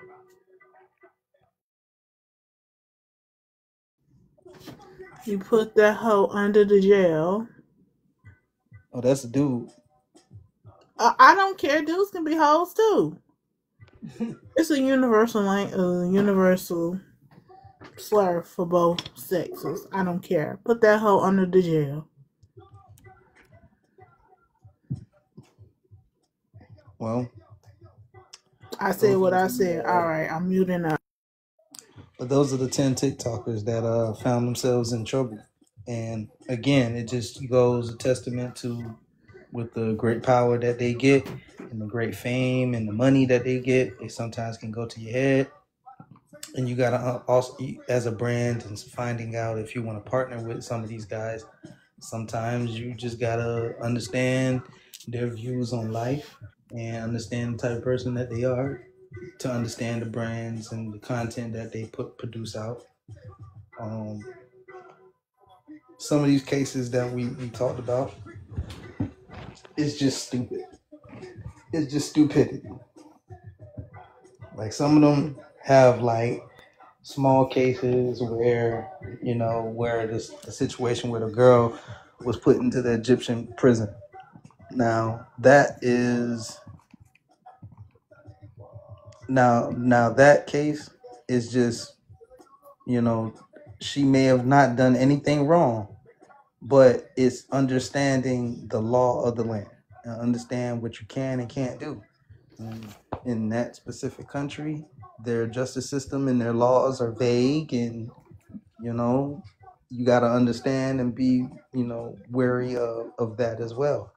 But again, as these TikTokers and YouTubers are getting younger and younger and gaining fame a lot faster and easier and at an early age, comes a lot of inexperience.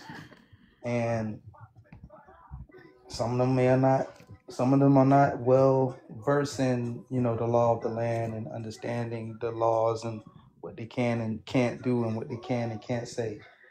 Understandably, at 18 I would probably be in the same boat as well, for sure. I didn't know as much as I know now. However, I would have been smart enough to understand, hey, maybe let me look up what I can and can't do, or does this violate this? And I understand, sometimes you're just in the mode of creating, and you don't think that far ahead.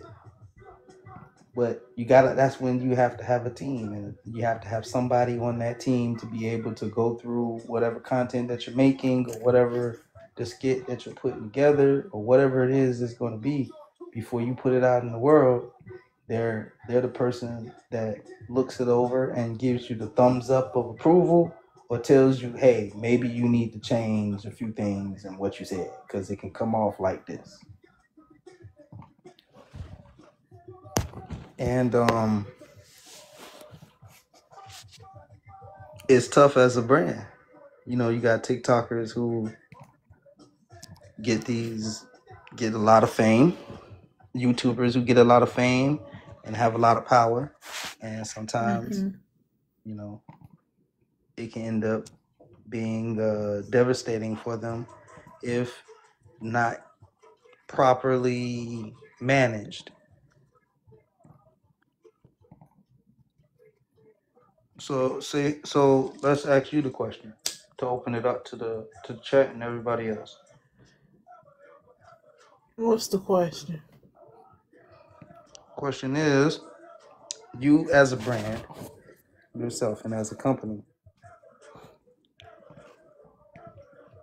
how much how important is it when you determine the right person to collaborate with? Like, what are some factors that go into you determining who you would like to collaborate with or who you have collaborated with? And once we understand, well, let's just start there. Like, what are some of the factors that go into you determining if, say, for instance, another TikToker, YouTuber, another brand or business is a good collaboration with you as a brand yourself? I do research. I research who they are, what they are. Um, if their values match up with mine, I it's either yes or no. If they don't know, if they do, yes. That's all I do. I research. I've done a couple of collaborations. I just research. Now, some of the collaborations I've went for because I use their product, but for the businesses that come to me and want to collaborate with me, I research them. Um, I need to start asking them, how you know me, how did you find me? But yeah, I just research, and I tell everybody, do your research. I even told you, I said, do your research on whoever comes to you and wants you to do any type of product demonstration, any collaboration, just anything, just research because it could be a fake company. I mean, research their logo, research their social media, look at their social media, see how many. Well, followers really don't matter like that, but it's got to add up. You can't have 30,000 followers and you only getting but 5 likes on all of your videos or pictures and stuff like that. That don't add up to me. But we call those fake page. Those are fake pages, FYI. But yes, do your research, and like I said, if I'm cool with it, I send them an email, or they send me an email. We go from there. Right. Did So I like answer? when you research, do you do like a service level researching? Do you kind of I'm deep heavy dive into into the Google. history of the actual I owner, the person, or do you just kind of just research the product and the business? mostly product and business. I don't go deep. But I do Google I Google the name. I read up on it, and I also check to see when they made their website because you could check that too. Because if they made their website right then and there, mm, sometimes some people make their website right then and there because not everybody got the funds to be making websites like that. But and then I like take a screenshot. I'm not gonna say my whole process. But I take their logo, see if their logo is anywhere else. You could do that. You could take people's logos and see if their logos is anywhere else on the interwebs and go from there. But it's just it's not a hard research like if I was to do background check. No, I don't do that. When I get the funds to, I will do background checks, but I'm not at that level yet. So I just do my regular Google researching on the company. Okay. So how much do you think the owner's history or the owner's just how much do you think it matters to do like a research on the owner itself as opposed to just the business, because I mean they kind of pretty much one and the same. They are one the same. Dang, Kev. Now you're gonna make me want to start researching the owner. Well, Because I don't do that. the only reason I why I don't do that. presented I just do the business because it's one and the same for me. Like you said, but I don't research the person. well, the only reason why I say that is because we have a lot of we have a lot of we have a lot of experience and things that has happened of recently or even just in history that shows that we can research the business, and the business is presented one way, but the owner's feelings can kind of rub you the wrong way if their thoughts or views were ever to be magnified. No, you are so right. We have There's a lot experiences. of businesses like that too that I know about.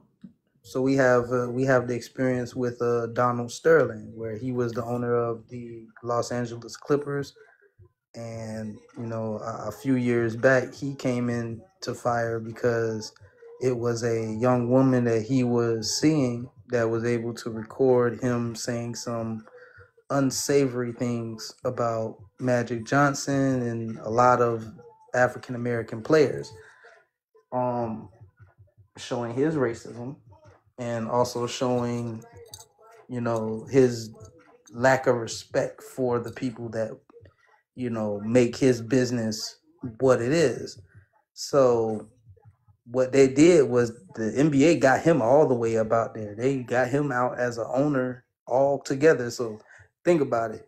You built this business, you bought this business, you built it up over the years and made it to what it is, and then all it took was one small, interaction between a loved one or just random interaction between someone else that shows you in the negative light, so much so that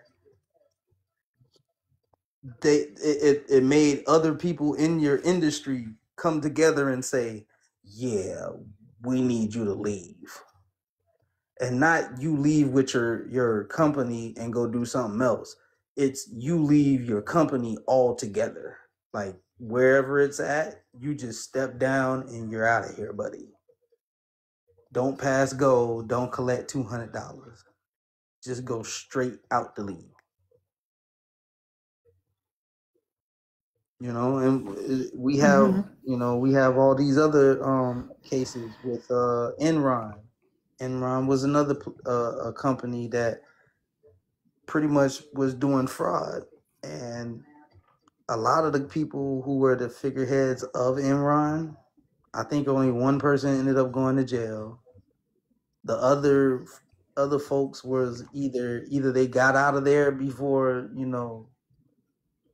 shit hit the fan, or they got out by just snitching on someone else.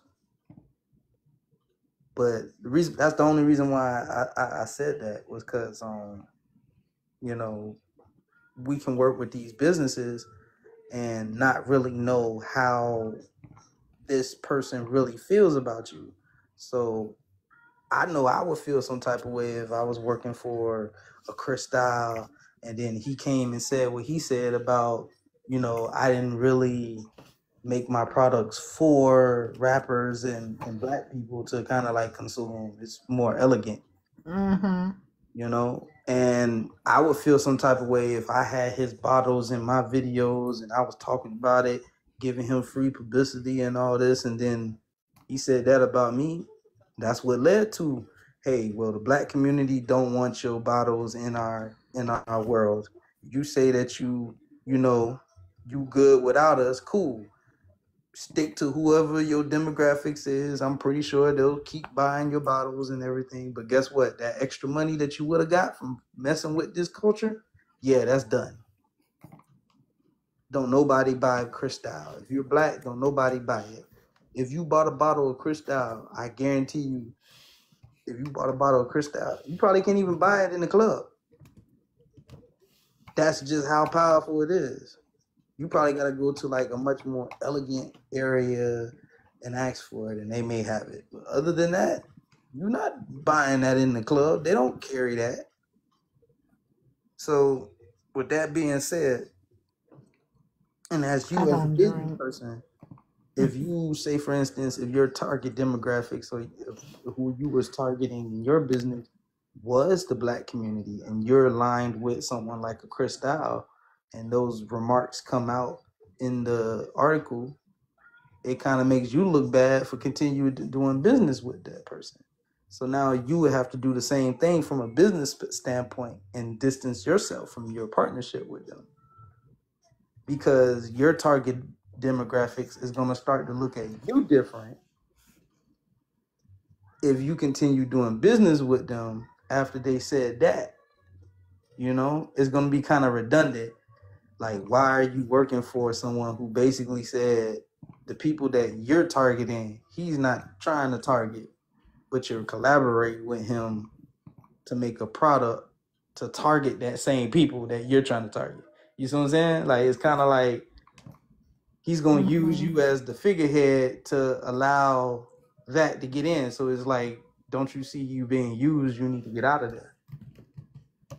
And then nobody's really gonna mess with the bottle. So then guess what? When it doesn't work out, guess who's gonna get the blame? You. Because he's gonna be like, well, this is in my area of expertise. This is supposed to be yours. And if you're not able to connect with them, I don't need you. So this was a failed product and it failed because of you. So that's how they're gonna look at it.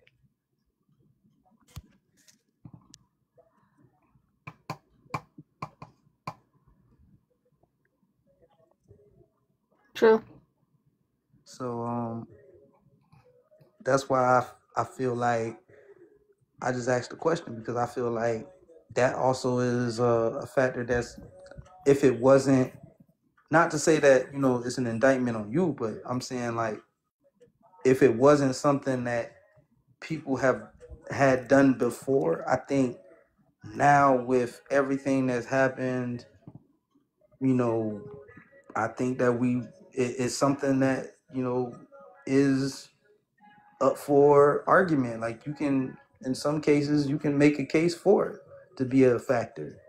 Maybe you do need to research the person as well as the business, because if this person, say for instance, with everything that's going on with Palestine and Israel, imagine if you had someone like a Kanye and they came out and said something crazy like that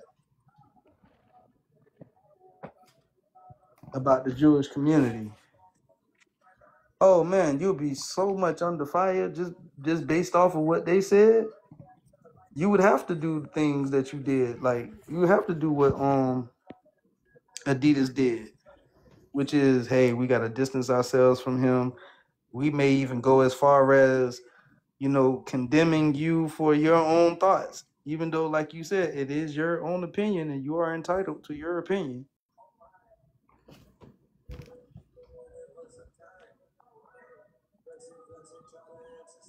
It Mm. just shows even more the power of someone's platform and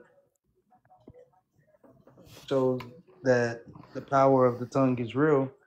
And if you got to watch what you say, because you may offend someone. And if you do offend someone, then it could be detrimental to your bottom line.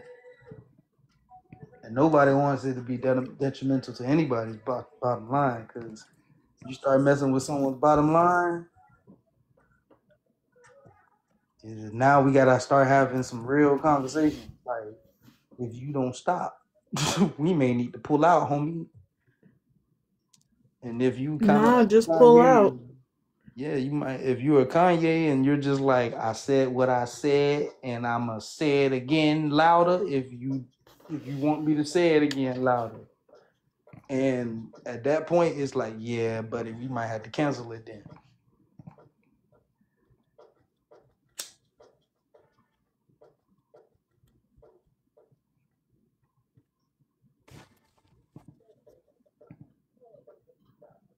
So yeah, TikTokers, you gotta watch yourself. You gotta watch yourself on who you align yourself with.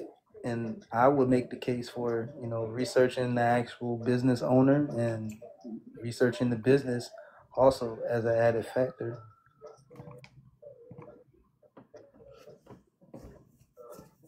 And not gonna lie to you folks, getting a little sleepy.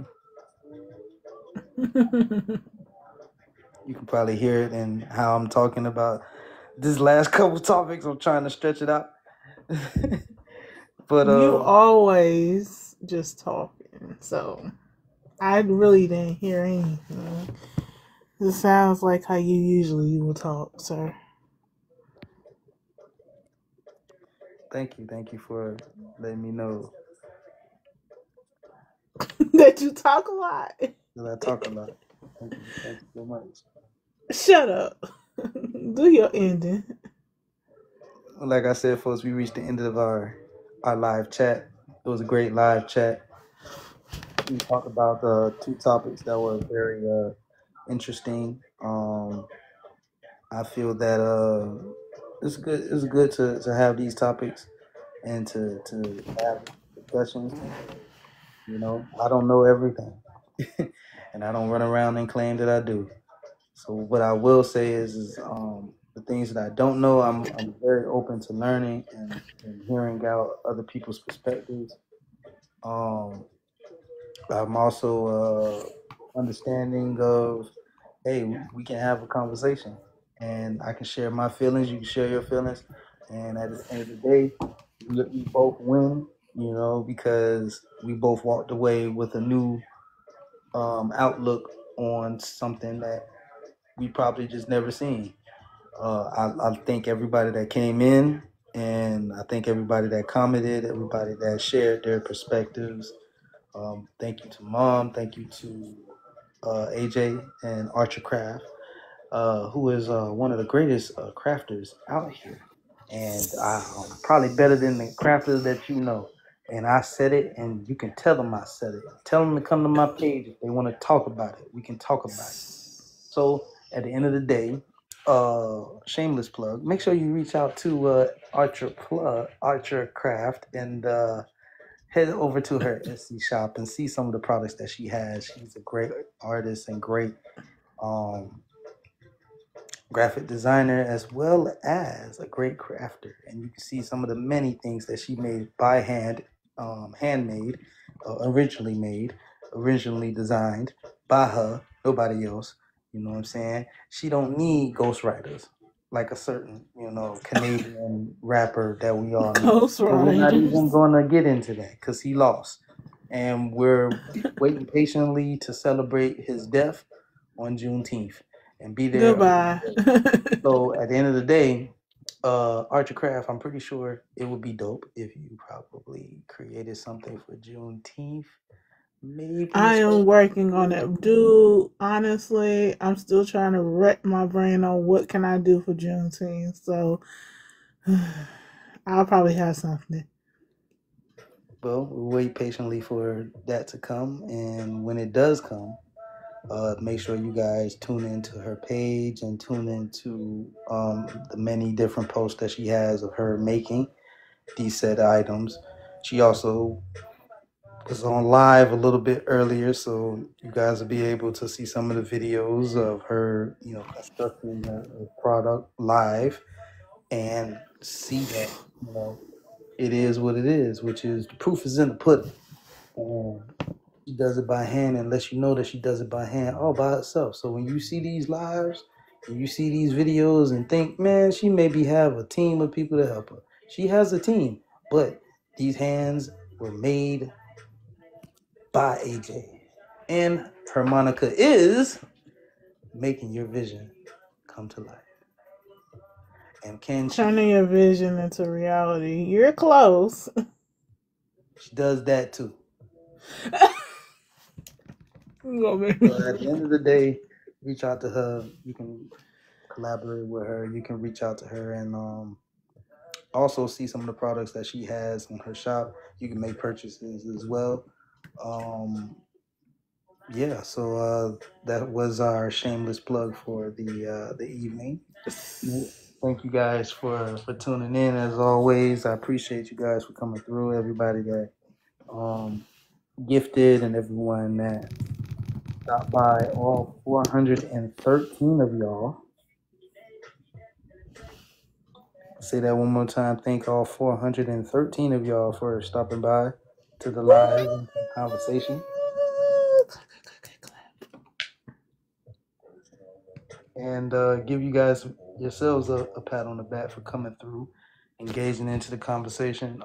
We're gonna have another live. Once again, we do this Monday, Wednesdays, and Fridays, starting at 10. But you also know we operate on colored people time. That is CPT. So we will say 10, and there's a good chance that we will start at 10, but it will probably be around 10. So kind of be prepared at 10 o'clock to tune into the live. And I'm going to try and be a little bit more prompt. But life be life, and sometimes I be tired. And when I'm tired, I'm going to sleep. I'm sorry. So at the end of the day, we're going to. We're giving this to y'all Monday, Wednesdays, and Fridays, doing these lives, having these conversations, bringing these topics, and just breaking them down from a business aspect. Again, I'm not claiming to be an expert, nor do I claim to be acting or play one on TV. But what I am is somebody that is very observant and open to conversation and has a endless amount of ideas, and I'm gonna share them.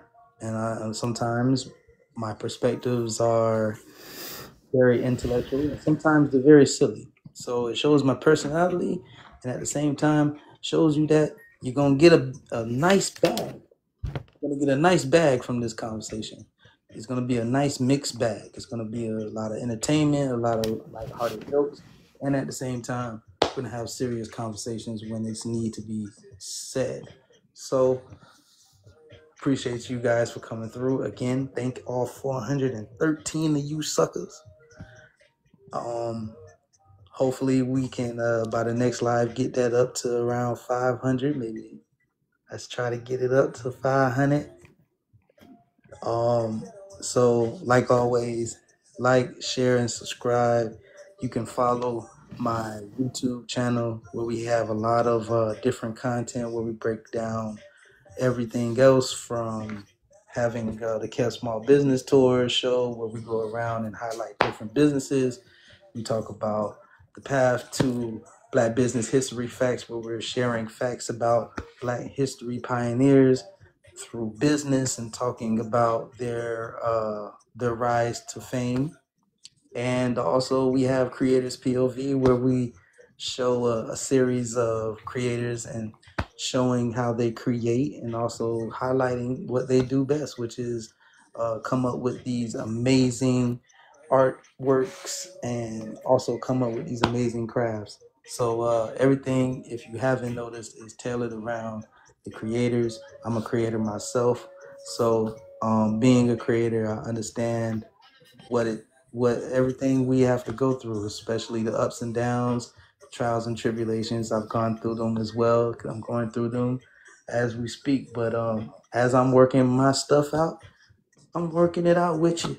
So that's what the lives is for. The lives is to breed a lot of conversation, a lot of different perspectives, and at the same time, hopefully we all grow from this live and this conversation that we have for the short amount of time that we do it for.